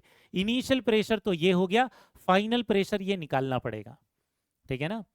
Final pressure of ए ये कितना हो जाएगा, ये हो जाएगा 10 माइनस एक्स, तो 10 माइनस एक्स कितना हो जाएगा बेटा, 10 माइनस 2, मतलब ये वैल्यू कितनी आ जाएगी, ये 8 हो जाएगी। समझ में आया, ये फाइनल प्रेशर 8 हुआ। तो हमें क्या चाहिए, हमें फॉर्मूले में रखने के लिए इनिशियल प्रेशर ऑफ ए चाहिए। इनिशियल प्रेशर ऑफ ए तो क्वेश्चन में दे रखा था, ये 10 एटीएम है, और final pressure of A, final pressure of A कितना है, 8 एटीएम, ये यहां से निकाल लिया हमने। तो ये जितनी भी मेहनत हुई है हमारी, ये सिर्फ फाइनल प्रेशर निकालने के लिए हुई है बेटा। इनिशियल प्रेशर तो हम डायरेक्टली यूज कर सकते थे, लेकिन फाइनल प्रेशर ऑफ ए नहीं दिया हुआ था क्वेश्चन में, तो वो हमें निकालना पड़ेगा, ठीक है। हम इतनी मेहनत क्यों कर रहे हैं, क्योंकि इन सब के प्रेशर को फॉर्मूले में नहीं रख सकते, ये तो प्रोडक्ट के प्रेशर है।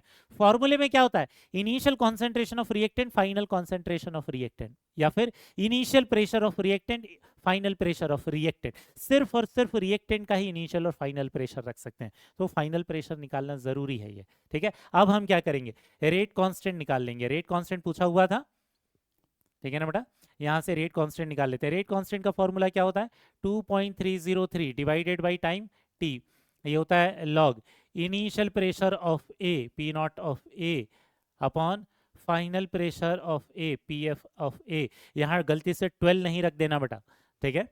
ये क्या हो जाएगा, ये हो जाएगा 2.303 डिवाइडेड बाई टाइम की वैल्यू कितनी है बेटा, 10 सेकेंड, ठीक है। यहाँ हो जाएगा लॉग इनिशियल वाला प्रेशर कितना दे रखा है, 10, फाइनल वाला प्रेशर कितना दे रखा है, 8, एक्चुअल में ये क्या हो जाएगा 5/4। कई बार आपको ऐसे क्वेश्चन में सिर्फ एक्सप्रेशन ही पूछ लेता है, क्योंकि इसमें ऑलरेडी बहुत ज़्यादा टाइम लग चुका होता है, तो क्वेश्चन को कई बार ज़्यादा लंबा नहीं बनाते। बहुत बार प्रेशर के क्वेश्चन में वो केवल ये एक्सप्रेशन ही पूछ लेते हैं, कैलकुलेशन नहीं पूछते। अगर सिर्फ एक्सप्रेशन पूछा है तो log 5/4 हो जाएगा, बाकी आगे का कैलकुलेशन तो आप कर सकते हो। log 5 माइनस log 4 लिख सकते हैं इसे। log 5 की वैल्यू होती है 0.7 और log 4 की वैल्यू होती है 0.6। 0.7 माइनस 0.6 0.1 हो जाएगा, ये कितना हो जाएगा 2.303 इंटू क्या हो जाएगा 0.1 अपॉन 10। इसको क्या लिख सकते हैं, 2.3 इंटू 10 टू द पावर क्या हो जाएगा बेटा -2, और यूनिट क्या हो जाएगी पर सेकेंड। समझ में आ गया। तो इस प्रेशर वाले क्वेश्चन में जो मेन चीज आपको सीखनी है वो ये सीखनी है कि ये कैसे निकालना है, फाइनल प्रेशर कैसे निकालना है। तो इसमें से क्या करेंगे, जो भी रिएक्टेंट है उसमें से कुछ फिनिश करवाएंगे, उससे प्रोडक्ट बनाएंगे। प्रोडक्ट में केवल गैसेस को ही लेना है। अगर यहाँ सॉलिड होता, जैसे मान लेते हैं ये डी सॉलिड होता, तो ये सॉलिड को हम निग्लेक्ट कर देंगे। समझ में आएगा, क्योंकि सॉलिड कोई प्रेशर एक्सर्ट नहीं करेगा, सिर्फ गैसेस ही प्रेशर एक्सर्ट करेंगे। अगर क्वेश्चन में कोई सॉलिड और लिक्विड लिखा हुआ है तो आप उसे निग्लेक्ट कर दोगे। क्लियर है? इसमें से कुछ फिनिश होके हम क्या करेंगे, ये प्रोडक्ट की वैल्यू लिख देंगे और सबको ऐड कर देना है, 10 minus x plus x plus x, ठीक है। सबको ऐड करके किसके बराबर कर देंगे, ये जो फाइनल टोटल प्रेशर दिया हुआ था उससे उसके बराबर कर देंगे, उससे एक्स की वैल्यू आ जाएगी। ये जो कितना खत्म हुआ था इसकी वैल्यू आ जाएगी। एक बार ये आ गया तो यहाँ फाइनल प्रेशर निकाल सकते हो, जैसे 10 माइनस एक्स था उसमें एक्स की वैल्यू रखकर उसकी वैल्यू कितनी आ गई, 8। एक बार फाइनल प्रेशर आ गया उसके बाद तो कुछ भी नहीं करना है, सारी चीजें सेम है जो अभी तक कर रहे थे। Initial pressure upon final pressure केवल फॉर्मूले में पुटअप कर देना, initial concentration upon final concentration की जगह पर। क्लियर हुआ? ये एग्जांपल क्लियर हुआ कि बेटा ध्यान से समझना, ये वाले स्टेप आपके लिए नहीं है क्योंकि, ठीक है। एक और मैं एग्जांपल दे रहा हूं, वो आपको खुद से ट्राई करना है, पहले खुद से ट्राई करना बेटा, तभी आप सीख पाओगे, ठीक है ना। तो हम एमसीक्यू पर नहीं जा रहे हैं अभी, पहले ये जो क्वेश्चन दिया हुआ है इस क्वेश्चन को खुद से ट्राई करके देखो, ठीक है, और उसके बाद मेरा सॉल्यूशन चेक करना, ठीक। यहां देखना, इनिशियल प्रेशर कितना दे रखा है बेटा, इनिशियल प्रेशर दे रखा है 20 एटीएम, ये दे रखा है 20 एटीएम, ठीक है। और शुरुआत में क्या रहा होगा, बी और सी क्या रहा होगा, 0 रहा होगा। टाइम 10 मिनट के बाद टोटल प्रेशर कितना दे रखा है, 50 एटीएम। तो हमें नहीं पता इसमें से कितना खत्म हुआ, तो मान लेते हैं ये 20 माइनस एक्स एटीएम खत्म हुआ। तो आपको पता है इसमें से जब एक खत्म होता है तो बी के 2 बनते हैं, तो इसमें से जब एक्स एटीएम खत्म हुआ तो इसमें कितना बनेगा, इसमें बनेगा 2x एटीएम, ठीक है। और आपको पता है जब ए का 1 खत्म होता है तो सी का 1 बनता है, तो इसमें जब एक्स एटीएम खत्म होते हैं तो सी के भी कितने बनेंगे, एक्स एटीएम बनेंगे। समझ में आ गया? इतना हो गया। अब इन सब का जो टोटल प्रेशर है वो किसके बराबर दे रखा है, 50 एटीएम के बराबर दे रखा है, ठीक है ना। तो 20 minus x plus 2x plus x, total value कितनी दे रखी है बेटा, 50 एटीएम दे रखी है। अगर आप ध्यान से देखोगे तो यहाँ 2x कितना हो जाएगा, 50 माइनस 20, यहाँ से 2x की वैल्यू कितनी आ जाएगी, 30, और x की वैल्यू कितनी आ गई, 15 एटीएम। समझ में आ गया? एक बार अगर x की वैल्यू आ गई तो हम a का फाइनल प्रेशर निकाल सकते हैं 20 माइनस एक्स के बराबर पुटअप करके। तो हम क्या क्या बोलेंगे यहाँ पर, final pressure of a equal to क्या हो जाएगा, 20 माइनस एक्स, मतलब क्या हो जाएगा ये 20 माइनस 15, मतलब कितना आ जाएगा बेटा, 5 एटीएम आ जाएगा। अब एक बार इनिशियल प्रेशर आ गया है, फाइनल प्रेशर आ गया है, तो सिर्फ अब रेट कांस्टेंट का फॉर्मूला लगाना है, ठीक है। रेट कांस्टेंट का formula K is equal to क्या हो जाएगा, 2.303 डिवाइडेड बाई टाइम, टाइम कितना है 10 मिनट, ये हो जाएगा लॉग।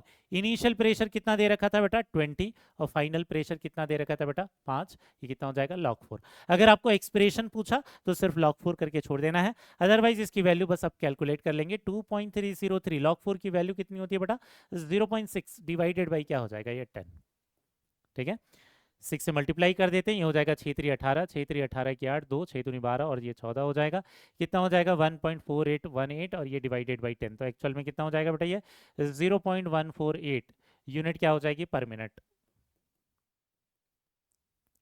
समझ में आया? इस क्वेश्चन में अलग क्या था, बस मैंने यहाँ b का कोफिशिएंट कुछ और ले रखा है, तो b का कोफिशिएंट अगर कुछ और ले रखा है तो x की वैल्यू c के टर्म में आएगी। पहले क्या ले रखा था हम लोगों ने, इससे पहले वाले क्वेश्चन में लिया था कि एक खत्म होता है तो एक b बनता है, यहाँ एक खत्म हो रहा है, एक खत्म हो रहा है तो b के 2 बन रहे हैं, तो अगर यहाँ x खत्म होगा तो b के 2x बनेंगे। इस स्टोइकोमेट्रिक कोफिशिएंट के हिसाब से वो वैल्यूज लेनी है। समझ में आया? क्लियर हुआ क्या बेटा? तो ये जो प्रेशर वाला केस है ये थोड़ा सा ट्रिकी है, क्योंकि ये समझने वाली चीज है बेटा। अगर आप इसको रटने की कोशिश करोगे तो दिक्कत हो जाएगी, यहाँ जैसे जैसे मैं कोफिशिएंट चेंज करूंगा ये वैसे वैसे चेंज होते जाएगा, ठीक है। अब यहाँ देखना, नेक्स्ट वाला जो क्वेश्चन है ये उसी तरीके से है, लेकिन यहाँ कैलकुलेशन की जगह पर सिर्फ एक्सप्रेशन पूछा है। इनफैक्ट आप ज्यादातर क्वेश्चन जो देखोगे केस ऑफ प्रेशर में, उसमें ऑप्शन में आपको केवल एक्सप्रेशन पूछा होता है, कैलकुलेशन नहीं।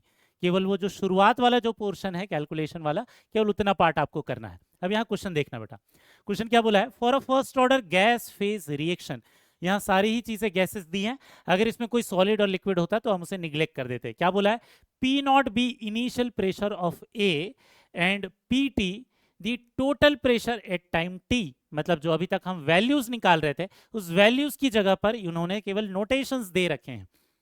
आगे क्या बोला, integrated rate equation is, integrated rate equation मतलब वो जो डेरिवेशन के बाद जो रेट कांस्टेंट का जो फॉर्मूला वाला जो इक्वेशन हमने पढ़ रखा है उसी को इंटीग्रेटेड रेट इक्वेशन भी बोलते हैं, क्योंकि वो इंटीग्रेशन के बाद निकलता है।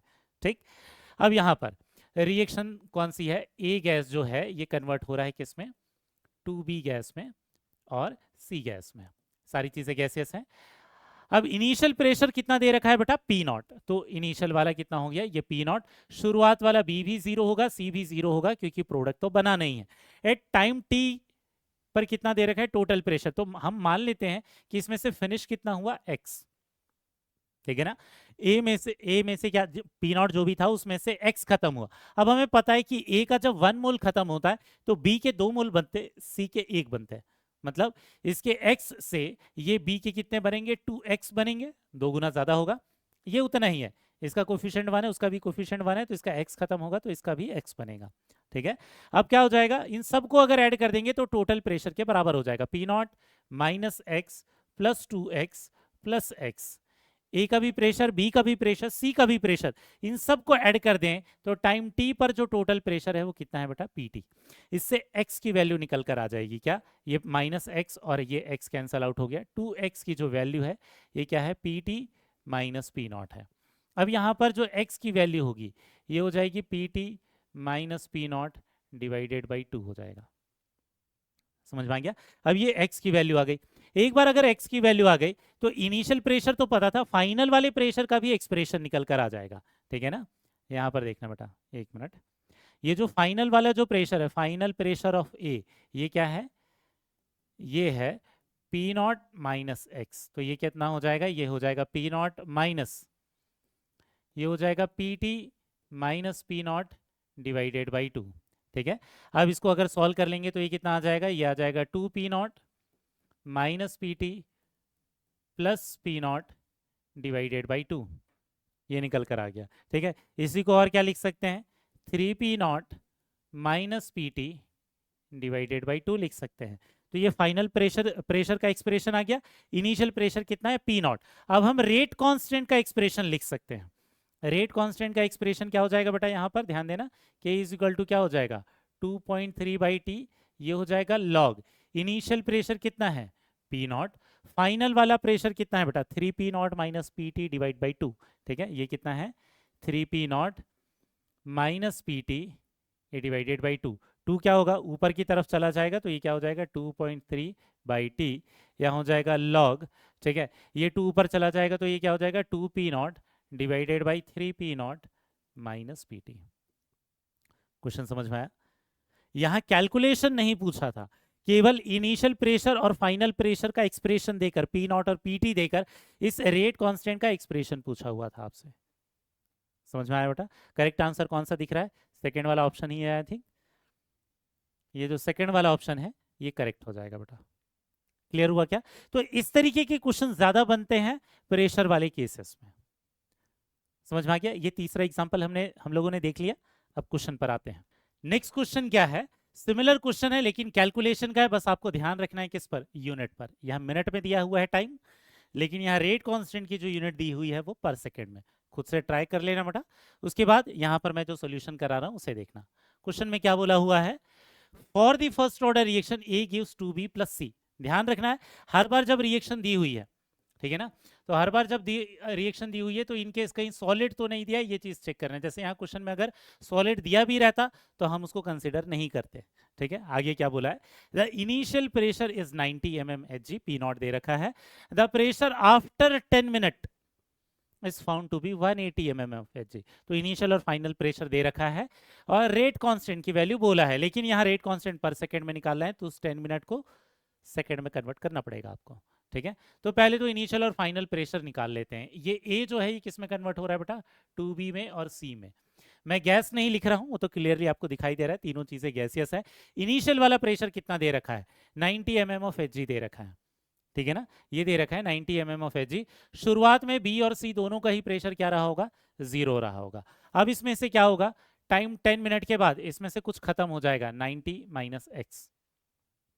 आपको पता है जब इसमें 1 मोल खत्म होते हैं तो बी के 2 मोल बनते हैं, सी के 1 मोल बनते हैं। ठीक है, तो इसमें से जब x खत्म होगा तो ये b के कितने बनेंगे, ये 2x होंगे, और c के कितने होंगे, ये x होंगे। ठीक है। तो ये सारी चीजों को जब आप ऐड कर दोगे, सारे प्रेशर को ऐड कर दोगे, तो टोटल प्रेशर किसके बराबर हो जाएगा? 180 के बराबर हो जाएगा। ठीक है, तो ये कितना हो जाएगा? 90 माइनस एक्स, ये हो जाएगा प्लस 2x, प्लस ये हो जाएगा x, और इक्वल टू टोटल प्रेशर कितना दिया हुआ है? 180। ठीक है, तो यहाँ पर अगर आप देखोगे तो 2x की वैल्यू हो जाएगी 90, x की वैल्यू कितनी आ जाएगी बेटा? 45 mm। समझ में आ गया? एक बार x की वैल्यू निकल कर आ गई तो फाइनल प्रेशर ऑफ ए निकाल सकते हो आप। ठीक है, फाइनल प्रेशर ऑफ ए निकालना जरूरी है रेट कांस्टेंट निकालने के लिए। ये 90 माइनस एक्स करना पड़ेगा, और इसके केस में तो वो सेम ही आएगा, 90 माइनस 45, ये 45 ही आएगा बेटा। ठीक है ना? अब एक बार फाइनल प्रेशर आ गया तो हम क्या कर सकते हैं? अब रेट कांस्टेंट निकाल सकते हैं। रेट कांस्टेंट का फॉर्मूला आपको पता है कैसे अप्लाई करना होता है। k इज इक्वल टू क्या हो जाएगा? 2.303 डिवाइडेड बाई टाइम। टाइम कितना है? 10 मिनट, लेकिन यहाँ 10 मिनट हमें सेकंड में रखना पड़ेगा, क्योंकि ऑप्शन में क्या है? सेकंड में है। तो उसको क्या करेंगे? 10 इंटू 60 सेकेंड कर देंगे।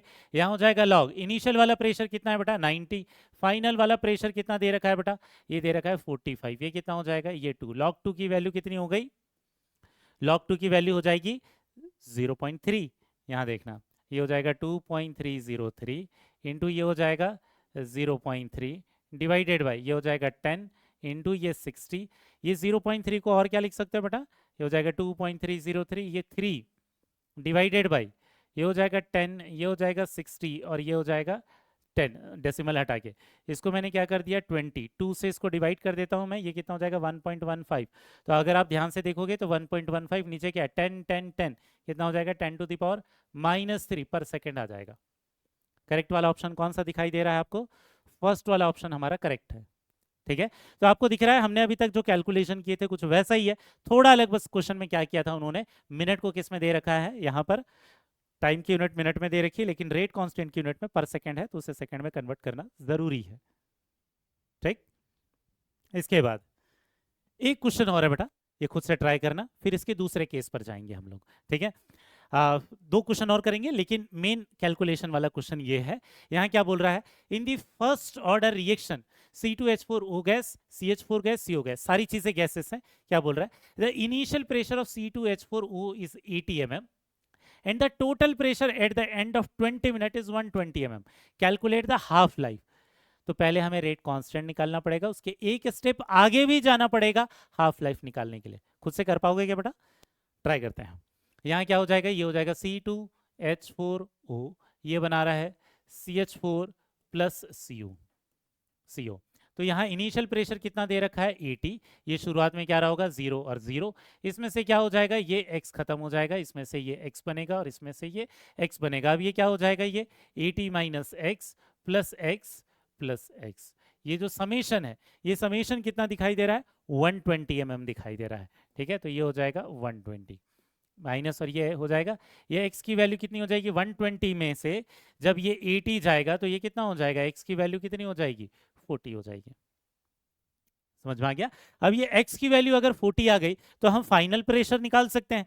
फाइनल प्रेशर, क्योंकि इनिशियल प्रेशर तो हमें पता था, फाइनल प्रेशर ऑफ C2H4O ये कितना हो जाएगा? ये 80 माइनस 40 हो जाएगा, मतलब कितना आ जाएगा? ये 40 ही आएगा। ठीक है, अब हम क्या करेंगे? पहले रेट कांस्टेंट निकालेंगे। रेट कांस्टेंट का फॉर्मूला क्या हो जाएगा बेटा? ये हो जाएगा 2.3 डिवाइड बाई टाइम। ठीक है, टाइम कितना दे रखा है इन्होंने? And the end of 20 minute, time दे रखा है 20 मिनट। ये हो जाएगा लॉग। लॉग क्या हो जाएगा? इनिशियल कितना है? 80, और फाइनल वाला कितना है? 40। तो ये कितना हो जाएगा बेटा? log 2। log 2 की वैल्यू कितनी हो जाएगी? 0.3। तो ये 2.3 इंटू 0.3 डिवाइडेड बाई क्या आ जाएगा? 20। ये तो k की वैल्यू हो गई। अब हमें क्या निकालना है? Half life. हाफ लाइफ का फॉर्मूला आपको पता है, फॉर्मूला क्या होता है? 0.693 डिवाइडेड बाई क्या होता है? k। ठीक है, तो ये हो जाएगा 0.693। 0.693 को हम क्या लिखेंगे? 2.303 इंटू 0.3 डिवाइडेड बाई k की वैल्यू यहाँ पुट अप कर देंगे। ये कितना हो जाएगा? 2.3 इंटू 0.3 डिवाइडेड बाई 20। आपको दिखेगा ये तो क्रॉस ऑफ हो गए, तो एक्चुअल में हाफ लाइफ कितना निकल कर आ जाएगा? 20 मिनट ही निकल कर आएगा। ठीक है, तो करेक्ट आंसर कौन सा हो जाएगा? ये जो ऑप्शन सेकंड है, यही करेक्ट ऑप्शन है। ठीक है, अब इसके बाद एक जो क्वेश्चन कर रहे हैं, ये थोड़ा ट्रिकी क्वेश्चन, इसमें कोई कैलकुलेशन नहीं है बेटा, केवल समझना है। क्वेश्चन क्या बोला है? फॉर 2a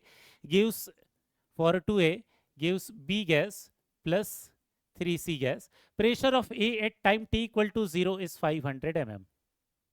आगे क्या बोला है? Then total pressure of A, B and C at time t equal to 10 minute.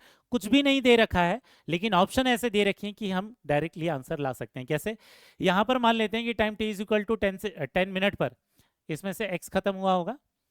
इसके 2 मोल खत्म होते हैं तो इसके 1 मोल बनते हैं. तो इसका x खत्म होगा तो इसका बनेगा x/2. इसका 1 बनता है तो इसका 3 बनता है. इसका x/2 बनेगा तो इसका बनेगा 3x/2. अब क्या हो जाएगा? जो टोटल प्रेशर होगा वो कितना हो जाएगा बेटा? 500 minus x plus x/2 plus 3x/2. यही हो गया. अब यहां ध्यान देना, ये हो जाएगा 500 माइनस x. इन दोनों को ऐड कर देते हैं. ये कितना हो जाएगा? 4x/2. ठीक है ना. ये हो जाएगा 500 minus x plus 2x. Actual में कितना आ जाएगा? 500 प्लस x. अब इसको आप टोटल प्रेशर को देखोगे तो आपको समझ में आ जाएगा x की वैल्यू कुछ भी हो, प्रेशर की वैल्यू 500 से ज्यादा ही रहेगी. और अगर आप ऑप्शन को देखोगे तो ऑप्शन में एक ही चीज है जिसमें टोटल प्रेशर क्या है? 500 से ज्यादा है. मतलब करेक्ट आंसर कौन सा हो जाएगा? ये 540 हो जाएगा. क्लियर हुआ? तो यहाँ कुछ भी डाटा नहीं दे रखा था बेटा. ठीक है. अगर 2 ऑप्शन होते 500 के ऊपर तो हम आंसर नहीं कर सकते थे, क्योंकि कोई एक्स्ट्रा डाटा नहीं दिया है. लेकिन एक ही ऑप्शन है जिसमें 500 के ऊपर गया है. तो ये केवल कंसेप्चुअल क्वेश्चन है पूछने, ये केवल स्टोइकियोमेट्री से आपके कंसेप्ट को चेक करने के लिए इस तरीके से भी कई बार क्वेश्चन पूछ सकते हैं. इसमें कोई रेट कांस्टेंट, कोई और चीज नहीं निकालनी है. समझ में आया? ठीक है. तो यहां पर हम लोगों ने केस ऑफ प्रेशर का एक केस देख लिया है. अब हम पढ़ेंगे दूसरे केस को. दूसरा केस अगेन थोड़ा सा ट्रिकी है. यहां पर क्या होता है? वो इनिशियल प्रेशर देने की जगह पर P इंफिनिटी दे देते हैं. इनफाइनाइट टाइम पर प्रेशर दे देते हैं. इनफाइनाइट टाइम पर क्यों? क्योंकि फर्स्ट ऑर्डर रिएक्शन कभी खत्म नहीं होती. तो जब किसी भी क्वेश्चन में उन्होंने इनफाइनाइट टाइम दिया है, मतलब आपको अज्यूम करना है कि उस टाइम पर रिएक्शन खत्म हो गई या ऑलमोस्ट कंप्लीट हो गई है. तो इसलिए वो इनफाइनाइट टाइम देते हैं. तो जब भी वो वेरी लॉन्ग टाइम बोले फर्स्ट ऑर्डर रिएक्शन में या इनफाइनाइट टाइम बोले, तो उससे आपको समझ में आ जाना चाहिए कि वो क्या बोल रहे हैं कि रिएक्शन कंप्लीट हो गई है. ठीक है ना. वो ऐसा क्यों लिखते हैं यहां पर पहले देख लेते हैं बेटा. मैं इसको लिखवा देता हूं क्योंकि इसके कारण कुछ लोगों को कंफ्यूजन रहता है. जब भी इनफाइनाइट टाइम है, ठीक है, इसमें हम क्या अज्यूम करेंगे? यहां ये अज्यूम करेंगे कि फर्स्ट ऑर्डर रिएक्शन कंप्लीट हो गई है. फर्स्ट ऑर्डर रिएक्शन क्या है? Is completed. उसका मतलब ये है कंप्लीट होने के बाद वाली कंडीशन को हम क्या बोलते हैं? Infinite time. ऐसा क्यों बोलते हैं? क्योंकि फर्स्ट ऑर्डर रिएक्शन कभी भी कंप्लीट नहीं होती. ठीक है. ऐसा क्यों है? क्योंकि first order reaction, because first order reaction is never completed. First order reaction is never completed. ठीक है ना. तो फर्स्ट ऑर्डर रिएक्शन कभी भी क्योंकि कंप्लीट नहीं होती तो वो इनफाइनाइट टाइम बोलते हैं. इनफाइनाइट टाइम में हम इतना मान लेंगे कि पूरी रिएक्शन खत्म हो गई है. ठीक है. जीरो ऑर्डर रिएक्शन तुरंत खत्म हो जाती है बेटा, मतलब थोड़े टाइम के बाद खत्म हो जाती है. ठीक है. अगर आपको ग्राफ पता होगा तो जीरो ऑर्डर में हम लोगों ने ऐसा ग्राफ बनाया था तो एक टाइम पर तो ये जीरो हो जाता है. ठीक है. लेकिन फर्स्ट ऑर्डर रिएक्शन में ये ग्राफ ऐसा होता है. तो ये इनफाइनाइट टाइम तक ये कर्व चलता ही रहेगा, वो डिक्रीज होते रहता है रेट, और कभी भी वो रिएक्शन फिर खत्म नहीं होती. समझ में आ गया? तो जब भी आपको इनफाइनाइट बोलेगा तो उसका मतलब आपको समझ जाना है कि वहां पर फर्स्ट ऑर्डर रिएक्शन कंप्लीट हो गई है. ठीक है. तो यहां देखना, ये सेकेंड वाला केस क्या है? When pressure of all reactant and products are given at infinity. ठीक है. तो जब भी वो इंफिनिटी पर दे रहा है तो एक्चुअल में वो केवल प्रोडक्ट का ही प्रेशर होता है, क्योंकि रिएक्टेंट तो बचेगा नहीं. Time t is equal to infinity पर. ठीक है. ये एक्चुअल में क्वेश्चन में क्या बोल रहा है? ये इनफाइनाइट टाइम है. ये इनफाइनाइट टाइम है और इस इनफाइनाइट टाइम पर क्या हो जाएगा? रिएक्टेंट जीरो हो जाएगा. रिएक्टेंट पूरी तरीके से खत्म हो जाएगा. केवल और केवल क्या बनेगा? प्रोडक्ट. तो वो इनिशियल प्रेशर देने की जगह पर वो कई बार इस तरीके से इनफाइनाइट प्रेशर देते हैं. तो इसमें एक स्टेप और एक्स्ट्रा बढ़ जाएगी. और एक्स्ट्रा स्टेप कौन सी होगी? पहले हमें इनफाइनाइट टाइम से इनिशियल प्रेशर निकालना होगा. एक बार इनिशियल प्रेशर निकालने के आगे वाले स्टेप्स फिर वैसे ही हो जाएंगे. ध्यान से समझना बेटा यहां पर. ठीक है. कैसे? मान लेते हैं शुरुआत वाला प्रेशर क्या था, पी नॉट, हमें नहीं पता कि इनिशियल वाला प्रेशर कौन सा था, ठीक है, ये 0। अब जब रिएक्शन कंप्लीट हो गई at time T is equal to infinite, time T is equal to infinite पर क्या होगा, पूरा का पूरा रिएक्टेंट खत्म ही हो जाएगा, ठीक है। तो यहाँ पर ये P not minus P not कर देंगे, पूरा रिएक्टेंट गया, ठीक है। अब जब इसका 1 मोल खत्म होता है तो बी के 3 मोल बनते हैं, तो जब इसमें पी नॉट खत्म होगा तो बी के क्या बनेंगे, 3 पी नॉट बनेंगे, तो ये तो 0 हो जाएगा, और यहाँ पर 3 पी नॉट क्या हो जाएगा, टोटल प्रेशर हो जाएगा, ये 3 पी नॉट ही क्या हो जाएगा, ये टोटल प्रेशर हो जाएगा। समझ में आ गया, इसी को क्या लिख देता है वो क्वेश्चन में, पी इनफाइनाइट बोल देता है, ठीक है ना। इस टोटल प्रेशर को ही वो पी इनफाइनाइट बोल देते हैं इन्फिनिटी टाइम पर। तो वो किसके बराबर होगा, 3 पी नॉट के बराबर होगा। तो पहले वाले स्टेप से इस इनफाइनाइट टाइम से क्या निकल कर आएगा, पी नॉट की वैल्यू निकल कर आ जाएगी, पी इन्फिनिटी डिवाइड बाई 3, ठीक है। पी इन्फिनिटी की वैल्यू क्वेश्चन में कितना दिया है, यहाँ दिया है ए जब 3b में कन्वर्ट हो रहा था तो पी इन्फिनिटी की वैल्यू कितनी है, 30 एटीएम। तो इस 30 एटीएम को क्या करेंगे, 3 से डिवाइड कर देंगे, 3 से डिवाइड कर देंगे तो ये कितना हो जाएगा, ये हो जाएगा 10 एटीएम। समझ में आ गया। तो यहाँ पर पी नॉट की वैल्यू कितनी हो गई, 10 एटीएम निकल कर आ गई। एक बार इनिशियल प्रेशर आ गया, उसके आगे वाली स्टेप वही रहने वाली है जो हमारा पहला वाला केस था, बस यही स्टेप अलग होगी। तो वो इनफाइनाइट टाइम बोल रहे हैं, मतलब पूरा रिएक्टेंट खत्म होने के बाद जो प्रोडक्ट बना था उस प्रोडक्ट से इनिशियल प्रेशर को निकालेंगे, इसके बाद वाली स्टेप वही करनी है बेटा, ठीक है। क्या करेंगे ध्यान देना, यहाँ से जो ए गैस था वो किस में कन्वर्ट हो रहा है, 3b गैस में कन्वर्ट हो रहा है। अब इनिशियल वाला प्रेशर हम लोगों ने कितना निकाला, 10 एटीएम निकाला। क्वेश्चन में क्या बोला था, आफ्टर 10 सेकेंड टोटल प्रेशर कितना है, 14 एटीएम है। तो आगे वाले कैलकुलेशन वही करने हैं, ठीक है। ये 10 में से क्या गया, x गया बाहर, x खत्म हुआ तो इसके कितने बनेंगे, 3x बनेंगे। अब यहाँ पर क्या हो जाएगा, 10 माइनस एक्स प्लस 3x, जो टोटल प्रेशर है वो कितना निकल कर आया बेटा, 14 एटीएम निकल कर आया। यहाँ से आपको क्या मिलेगा, ये जो 2x की वैल्यू है ये कितना हो जाएगा, 4 एटीएम। तो x की वैल्यू कितनी आ जाएगी बेटा, 2 एटीएम। समझ में आ गया, x निकल कर आ गया तो फाइनल प्रेशर आप निकाल सकते हो a का। आगे वाली सारे स्टेप ए सटीज है बेटा, ठीक है। ये फाइनल प्रेशर कितना हो जाएगा, 10 माइनस एक्स, ये हो जाएगा 10 माइनस एक्स, तो ये हो गया 10 माइनस एक्स की वैल्यू कितनी है 2, तो ये कितना हो जाएगा, 8 एटीएम निकल कर आ जाएगा, ठीक है। अगर 8 एटीएम निकल कर आ जाएगा तो अब हम रेट कांस्टेंट निकाल सकते हैं, 2.303। टाइम की वैल्यू कितनी दी थी बेटा क्वेश्चन में, 10 सेकेंड दिया हुआ था, और इनिशियल और फाइनल प्रेशर तो हम निकाल ही चुके हैं, डिवाइडेड बाई 10। यहाँ पर लॉग इनिशियल प्रेशर कितना है बेटा 10, फाइनल वाला प्रेशर कितना है 8, तो ये कितना हो जाएगा, log 5/4, मतलब ये कितना हो जाएगा, log 5 माइनस log 4। log 5 की वैल्यू होती है 0.7, log 4 होता है 0.6, ये कितना हो जाएगा 0.1, तो ये हो जाएगा 2.303 इंटू 0.1 डिवाइड बाई 10। एक्चुअल में आंसर कितना आ जाएगा, 2.3 इंटू 10⁻⁻² पर सेकेंड। समझ में आया बेटा, ठीक है। तो यहाँ दिख रहा होगा कि ये फाइनल वाला स्टेप में कोई भी अलग चीज नहीं है, केवल अगर इनफाइनाइट प्रेशर दिया है तो पहले इनफाइनाइट प्रेशर से इनिशियल प्रेशर निकालना पड़ेगा, बस ये अलग है, ठीक। अब यहाँ देखना, इसी पर बेस्ड एक क्वेश्चन देख लेते हैं। यहाँ एक क्वेश्चन दिया हुआ है, क्या दिया हुआ है, for the first order reaction, यहाँ केवल एक्सप्रेशन निकालने के लिए बोला है, कोई कैलकुलेशन नहीं है, ठीक है। क्या बोला है, for the first order reaction A gas gives 2b gas plus C gas, the total pressure after time t from the start of the reaction with A is P, and after infinite time it is P infinity। तो time t के बाद ये P दे रखा है और P infinity दे रखा है, तो पहले क्या करेंगे, इनफाइनाइट टाइम से P नॉट निकालेंगे और फिर आगे वाले स्टेप सेम फॉलो करेंगे, ठीक है। तो यहाँ देखना, इनिशियल वाला प्रेशर मान लेते हैं कितना था, P नॉट, ये था 0 और ये 0, time t equal to infinite पर ये पूरा का पूरा खत्म होगा, पी नॉट पूरा का पूरा खत्म होगा, ये बनेगा 2p नॉट और ये होगा कितना, p नॉट, ठीक है ना। अब यहाँ पर क्या दिखेगा, ये तो हो जाएगा 0, ये हो जाएगा बेटा 2p नॉट और ये हो जाएगा प्लस p नॉट। तो टोटल प्रेशर कितना आ रहा है, 3p not, 3p not equal to कितना आ गया, p इन्फिनिटी। तो p नॉट की वैल्यू कितनी हो गई, p इन्फिनिटी डिवाइड बाई 3।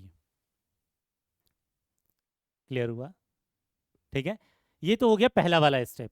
अब इसी में नेक्स्ट वाले स्टेप को फॉलो करेंगे। नेक्स्ट वाला स्टेप क्या है, ए से क्या बनेगा, ये 2b बनेगा और ये c बनेगा, ठीक है ना। ये हो गया p नॉट, इस p नॉट से टाइम t पर एट टाइम टी पर पी नॉट माइनस एक्स, बाद में इसमें पी इन्फिनिटी की वैल्यूज पुटअप कर देंगे। पी इन्फिनिटी माइनस एक्स हुआ, ये हुआ 2x, ये हुआ x, ये तो शुरुआत में 0 0 रहा होगा। अब ये बोल रहा है कि फाइनल प्रेशर क्या है, p के बराबर है, तो P not minus x plus 2x plus x, ये सारी चीजों का प्रेशर किसके बराबर है, p के बराबर है। तो यहाँ क्या हो जाएगा, 2x की वैल्यू हो जाएगी p माइनस पी नॉट हो जाएगी, ठीक है। x की वैल्यू कितनी हो जाएगी, p minus P not divided by 2, ठीक है। x की वैल्यू आ गई, तो फाइनल प्रेशर ऑफ a आ जाएगा। फाइनल प्रेशर ऑफ a कितना निकल कर आ जाएगा, ये हो जाएगा p नॉट माइनस एक्स, तो ये p नॉट माइनस एक्स की वैल्यू पुटअप कर देंगे, p minus P not divided by 2, ये कितना हो जाएगा, 2p not minus p plus P not divided by 2, ये कितना आ जाएगा, 3p not minus p divided by 2, ठीक है। अब हमें क्या करना है, रेट कांस्टेंट का एक्सप्रेशन निकालना है। रेट कांस्टेंट का एक्सप्रेशन निकालना है, k इज इक्वल टू क्या हो जाएगा, 2.303 डिवाइडेड बाई टाइम t, ये हो जाएगा log initial pressure p not, final pressure p not minus x, मतलब ये कितना हो जाएगा, 3p not minus p divided by 2, ठीक है। अब यहाँ ध्यान देना, p नॉट नहीं रख सकते, उसकी जगह पर किसको रखेंगे, p इन्फिनिटी बाई 3 को रखेंगे, ठीक है ना। p इन्फिनिटी बाई 3 को रखते हैं यहाँ पर, तो ये कितना हो जाएगा, 2.303 डिवाइड बाई टाइम t, ये लॉग p नॉट की जगह पर रखेंगे p इन्फिनिटी बाई 3, यहाँ पर रखेंगे 3, p नॉट की जगह पर रखेंगे p इन्फिनिटी बाई 3, ये हो जाएगा माइनस p डिवाइड बाई 2, 3 से ये 3 कैंसल आउट हो जाएगा, ये 2 ऊपर चला जाएगा, वो 3 नीचे आ जाएगा, ये क्या हो जाएगा बेटा, 2.303 डिवाइड बाई टी, ये लॉग, ये 2 ऊपर चला गया 2p इन्फिनिटी, और ये 3 नीचे आ गया, ये 3 हो गया p इन्फिनिटी माइनस p। समझ में आया क्या, ठीक है। थोड़ा लेंदी क्वेश्चन है, लेकिन यहां तक अगर आपने क्वेश्चन कर लिया है तो नीट में जो क्वेश्चन आते हैं इतने लेवल तक कभी नहीं आए हैं बेटा, ठीक है। वो बहुत सिंपल क्वेश्चन होते हैं, नीट में जो भी क्वेश्चन आए वो बहुत ही सिंपल वाले लेवल तक आए हैं, ठीक है ना। तो इतना मैंने इसलिए सिखा दिया कि अगर ये समझ में आ गया तो आपको बहुत ही आसान लगेंगे बाकी सारे क्वेश्चंस, ठीक। एक्सप्रेशन देखते हैं किससे मैच कर रहा, 2p infinity upon 3 whole into p infinity minus p, यही आ रहा है, मतलब कौन सा वाला ऑप्शन है, ये सेकेंड वाला ऑप्शन है बेटा, 3, ये whole p infinity minus p था। समझ में आ गया। तो केस ऑफ प्रेशर हम लोगों ने कंप्लीट कर लिया है। अब इसमें एक बहुत ही यूनिक क्वेश्चन आते हैं बेटा, जिसमें रिएक्टेंट के बारे में कुछ डाटा ही नहीं दिया होगा, ठीक है। रिएक्टेंट के बारे में कुछ डाटा ही नहीं दिया होगा, केवल जो डाटा दिया होगा वो किसका होगा, प्रोडक्ट का होगा। यूजुअली हम फॉर्मूले में कौन सी वैल्यूज पुटअप करते हैं, रिएक्टेंट की वैल्यूज पुटअप करते हैं, रिएक्टेंट का कॉन्सेंट्रेशन या रिएक्टेंट का मास या रिएक्टेंट का वॉल्यूम या रिएक्टेंट का प्रेशर, रिएक्टेंट की चीजों को पुटअप करते हैं। लेकिन कई बार क्वेश्चन में रिएक्टेंट की वैल्यू नहीं दी होती, क्यों, क्योंकि रिएक्टेंट के लिए ऐसा डाटा होगा जिसका मेजरमेंट डिफिकल्ट होगा। जैसे एग्जांपल के लिए देखना, इस रिएक्शन को, इस रिएक्शन में क्या है, ये सॉलिड स्टेट में है, ये प्रोडक्ट, एक प्रोडक्ट लिक्विड स्टेट में और एक प्रोडक्ट गैसियस स्टेट में है। तो जो प्रोडक्ट गैसियस स्टेट में है उसका मेजरमेंट करना आसान है, तो कई बार वो गैसियस चीजों का डाटा दे देते हैं, लेकिन वो तो प्रोडक्ट है, फॉर्मूले में किसकी वैल्यू पुटअप करनी होती है, रिएक्टेंट की। तो हम ऐसा केस देख रहे हैं जिसमें प्रेशर और volume of only product given होगा, रिएक्टेंट कहीं होगा ही नहीं। अभी जो हम केस ऑफ प्रेशर देख रहे थे उसमें रिएक्टेंट की भी वैल्यू थी, प्रोडक्ट की भी वैल्यू थी, सबकी वैल्यू थी, लेकिन ये केस ऐसा है जिसमें सिर्फ आपको प्रोडक्ट की वैल्यू गिवन होगी। तो इसके लिए एक शॉर्टकट तरीका सीख रहे हैं। तो यूजुअली किन के लिए देता है ये, किसी एक प्रोडक्ट का डाटा दे देता है, ठीक है ना। किसी एक प्रोडक्ट का अगर डाटा दे देगा तो ये डाटा क्या देगा, पी नॉट। पी नॉट क्या हो जाएगा, एट टाइम, प्रेशर भी दे सकता है, वॉल्यूम भी दे सकता है, वी नॉट भी दे सकता है, पी नॉट भी दे सकता है, at time T equal to 0। लेकिन ध्यान में रखना ये पहले वाला केस नहीं है। अब वहां पी नॉट किसका था, रिएक्टेंट का था, यहाँ पी नॉट रिएक्टेंट का नहीं है, या वी नॉट रिएक्टेंट का नहीं है। दूसरा, वी टी या वी नॉट दिया, वी टी या पी टी दिया रहेगा at time T, at time T, first order reaction के लिए पढ़ रहे हैं बेटा सिर्फ, ठीक है। और सबसे लास्ट में दिया होगा या तो वी इन्फिनिटी या तो पी इन्फिनिटी दिया रहेगा at time T equal to infinity. तो एक शुरुआत वाले टाइम में अगर कुछ भी नहीं दिया है तो 0 मानना है शुरुआत वाले टाइम में, ठीक है। एक इनफाइनाइट टाइम पर, मतलब जब रिएक्शन कंप्लीट हो गई है, और एक केस किसी एक स्पेसिफिक टाइम पर, किसी एक स्पेसिफिक टाइम टी पर। तो ऐसे केस में जब ये डाटा किसके लिए हो, जब ये डाटा सिर्फ और सिर्फ प्रोडक्ट के लिए हो, ध्यान रखना ये पूरा का पूरा डाटा ये ओनली फॉर सी है, ये केवल सी का डाटा, इसमें बी का कोई रोल नहीं है, ए का कोई रोल नहीं है। अगर सिर्फ किसी एक प्रोडक्ट के लिए डाटा दिया हुआ रहता है तो ऐसे केस में क्या करोगे, रेट कांस्टेंट का फॉर्मूला एक शॉर्टकट तरीका है, हम उसके डेरिवेशन पर नहीं जा रहे, ठीक है। अगर ऐसा कुछ दिया रहता है तो आप इसको डायरेक्टली अप्लाई कर सकते हो। यहाँ क्या करना है बेटा, P infinity minus P not divided by P infinity minus P T, लेकिन प्रोडक्ट वाला ही डाटा होना चाहिए। इस वाले पी इंफिनिटी में मत लगा देना बेटा, इस वाले केस में मत लगा देना, यहां वो सिर्फ प्रोडक्ट का डाटा नहीं था, ठीक है ना। शुरुआत वाला जो पी नॉट है वो रिएक्टेंट का डाटा है, बाद वाला जो ये पी है वो रिएक्टेंट और प्रोडक्ट सबका डाटा है, उसको गलती से मत लगा, इसमें मत लगा देना वो फॉर्मूला, ठीक है। ये अलग केस है, यहाँ सिर्फ प्रोडक्ट का वैल्यू होना चाहिए। ये क्या हो जाएगा, K is equal to 2.3 divide by T log, अगर प्रेशर दिया है तो प्रेशर वाला फॉर्मूला, अगर वॉल्यूम दिया है तो वॉल्यूम वाली चीज को यूज कर लो, V infinity minus V T upon V infinity V naught, sorry V infinity minus V naught upon V infinity minus V T. इस चीज को भी आप यूज कर लोगे, तो प्रेशर को यूज करो चाहे वॉल्यूम को यूज करो, बात सेम है, आंसर निकल कर आ जाएगा, ठीक है ना। अब एक क्वेश्चन इसी पर ट्राई करते हैं कैसे अप्लाई करना है। यहाँ ध्यान देना क्या बोला हुआ है, benzene diazonium chloride in aqueous solution decomposes according to the equation C6H5N2Cl से बन रहा है ये N2। अगर आप ध्यान दोगे तो केवल और केवल यही गैस है, केवल नाइट्रोजन ही यहाँ पर गैस है, और इसलिए डाटा केवल वॉल्यूम ऑफ नाइट्रोजन का ही दे रखा है इन्होंने, ठीक है। आगे क्या बोला है, starting with an initial concentration of 10 ग्राम पर ml, उसका कोई काम नहीं है क्योंकि वॉल्यूम ऑफ N2 की वैल्यू दे रखी है। अब यहाँ क्या वैल्यू दे रखी है, ध्यान देना, बहुत सारी वैल्यू दे रखी है, हमें बहुत सारी वैल्यू की जरूरत नहीं है, कोई भी 3 डाटा हमें चाहिए।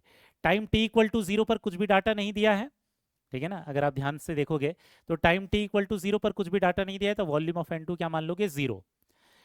Time t is equal to infinite पर कितना दे रखा है, 58.3, ठीक है ना, ये 58.3 दिया है। इनमें से कोई भी एक डाटा आप यूज कर सकते हो, कोई भी दिक्कत नहीं है, कोई भी एक डाटा यूज कर सकते हो, ये वाला डाटा भी यूज कर सकते हो, ये वाला डाटा भी यूज कर सकते हो, ये वाला डाटा भी यूज कर सकते हो, कोई भी डाटा यूज करोगे बेटा कोई दिक्कत ही नहीं है, समझ में आ गया, ठीक है।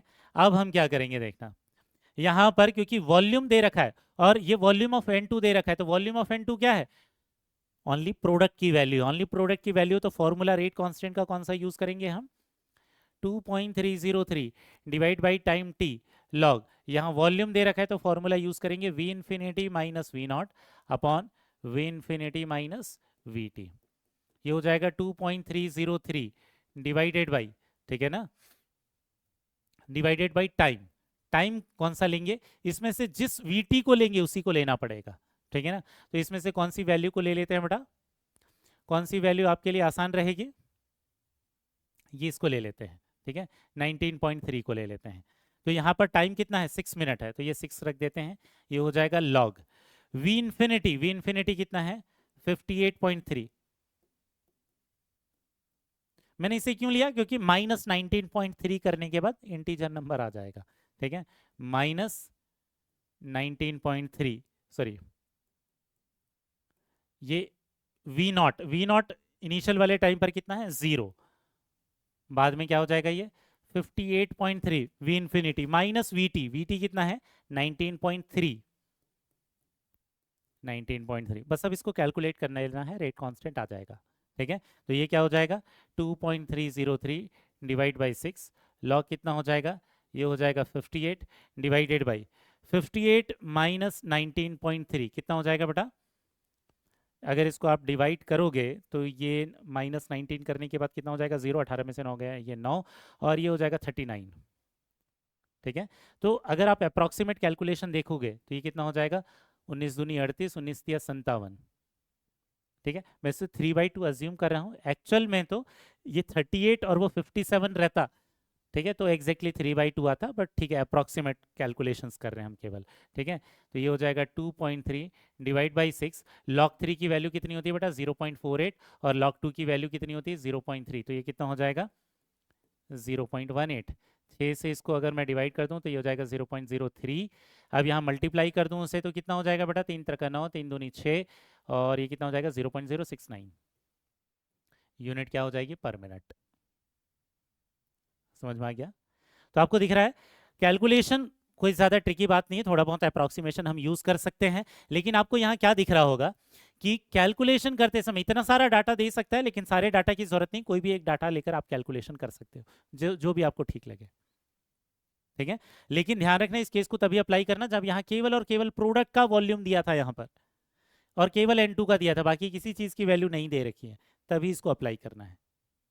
ठीक, ये वाला जो क्वेश्चन है ये प्रेशर से रिलेटेड है, सेम ही रिएक्शन लिया हुआ है हम लोगों ने, लेकिन यहां पर जो N2 बन रहा है, जो प्रोडक्ट में जो N2 बन रहा है, इसके लिए क्या दे रखा है बेटा, प्रेशर की वैल्यू दे रखी है। ठीक है, N2 के केवल और केवल प्रोडक्ट की वैल्यू दे रखी। तो अभी जैसा हमने वॉल्यूम के लिए देखा था, वैसे यहाँ प्रेशर के लिए देख रहे हैं।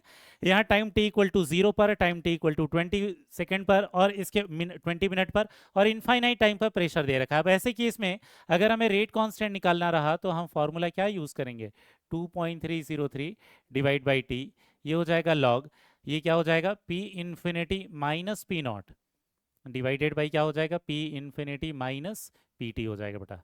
ये हो जाएगा 2.303 डिवाइडेड बाई टाइम कितना हो गया, ये 20 हो गया, लॉग p इंफिनिटी कितना है 16 माइनस 0, 16 माइनस पी टी की वैल्यू कितनी है 4, ये कितना हो जाएगा 2.303 डिवाइड बाई 20 लॉग, ऊपर कितना आ जाएगा 16, नीचे कितना आ जाएगा 12, 4 से डिवाइड कर देंगे तो ये कितना हो जाएगा 4/3। लॉग 4 की वैल्यू कितनी होती है 0.6, लॉग 3 की वैल्यू कितनी होती है बेटा, लॉग 3 की वैल्यू होती है 0.48। ठीक है ना, तो डिफरेंस कितना आ जाएगा 0.12 निकल कर आ जाएगा। यहाँ देख लेते हैं, ये हो जाएगा 2.3 डिवाइडेड बाई 20 इंटू कितना हो जाएगा 0.12 हो जाएगा। इसका डेसिमल हटा देते हैं, 0.12 को क्या लिख सकते हैं, 12 अपॉन क्या लिख सकते हैं 100 लिख सकते हैं। अब यहाँ 2 से इसको कैंसिल आउट कर देते हैं, ये 6, ये कितना हो जाएगा 6 3 18, एक बचा 6 तो नहीं 12, और 13.8 डिवाइडेड बाई क्या हो जाएगा 1000 हो जाएगा। तो ये कितना हो जाएगा 13.8 इंटू 10 टू दी पावर -3 आ जाएगा, और यूनिट क्या हो जाएगी पर मिनट हो जाएगी, क्योंकि रिएक्शन कौन सी है, फर्स्ट ऑर्डर रिएक्शन है। समझ में आ गया बेटा? तो ये हमारे केस ऑफ प्रेशर के अलावा अगर सिर्फ प्रोडक्ट की क्वांटिटी दी हुई रहेगी, उसके लिए क्वेश्चन कैसे सॉल्व करना है ये हम लोगों ने देख लिया है। ठीक है, अब ग्राफ बेस्ड क्वेश्चंस तो अलग से देखने की जरूरत नहीं है, क्योंकि हम लोगों ने थ्योरी वाले पोर्शन में सारे तरीके के जो ग्राफ है वो पढ़ लिए हैं। फिर भी एक दो एग्जांपल देख लेते हैं। जैसे यहाँ क्वेश्चन में क्या बोला है, for the first order reaction which of the following is the correct plot of log A versus time T. तो इसके लिए हमने ग्राफ कौन सा देखा था बेटा, इसके log A versus time T के लिए देखा था कि इंटरसेप्ट क्या रहेगा, पॉजिटिव रहेगा, और इंटरसेप्ट पॉजिटिव रहेगा और स्लोप क्या रहेगा, निगेटिव रहेगा। मतलब करेक्ट ऑप्शन कौन सा हो जाएगा, ऑप्शन 2 हो जाएगा। ठीक है, इसके बाद नेक्स्ट जो है, नेक्स्ट वाला क्वेश्चन क्या है, which of the following curves represent a first order reaction. Half life दे रखा है, तो हमें पता है कि हाफ लाइफ इनिशियल कॉन्सेंट्रेशन के क्या होता है, इंडिपेंडेंट होता है। मतलब करेक्ट आंसर कौन सा हो जाएगा इसका, ऑप्शन 2 हो जाएगा। समझ में आ गया? तो इसको हम डिटेल में नहीं देख रहे हैं, क्योंकि हम थ्योरी वाली पोर्शन पढ़ते समय उस लेक्चर में, लेक्चर नंबर 8 में ये सारी चीजें डिटेल में पढ़ चुके हैं बेटा। ठीक है, तो यहां पर हमारा फर्स्ट ऑर्डर का जो पोर्शन है ये कंप्लीट होता है। नेक्स्ट वाले लेक्चर में अब हम एक नए टॉपिक पर जाएंगे जिसका नाम क्या है, कैलकुलेशन ऑफ ऑर्डर। कई बार क्वेश्चन में अलग अलग तरीके से डाटा दिया रहता है, टेबल में वैल्यूज दी हुई होती है, मैकेनिज्म दिया रहता है जिसमें आपको ऑर्डर कैलकुलेट करने के लिए बोलता है। उन क्वेश्चन को कैसे सॉल्व करना है ये देखेंगे नेक्स्ट लेक्चर में। तब तक के लिए बाय बेटा।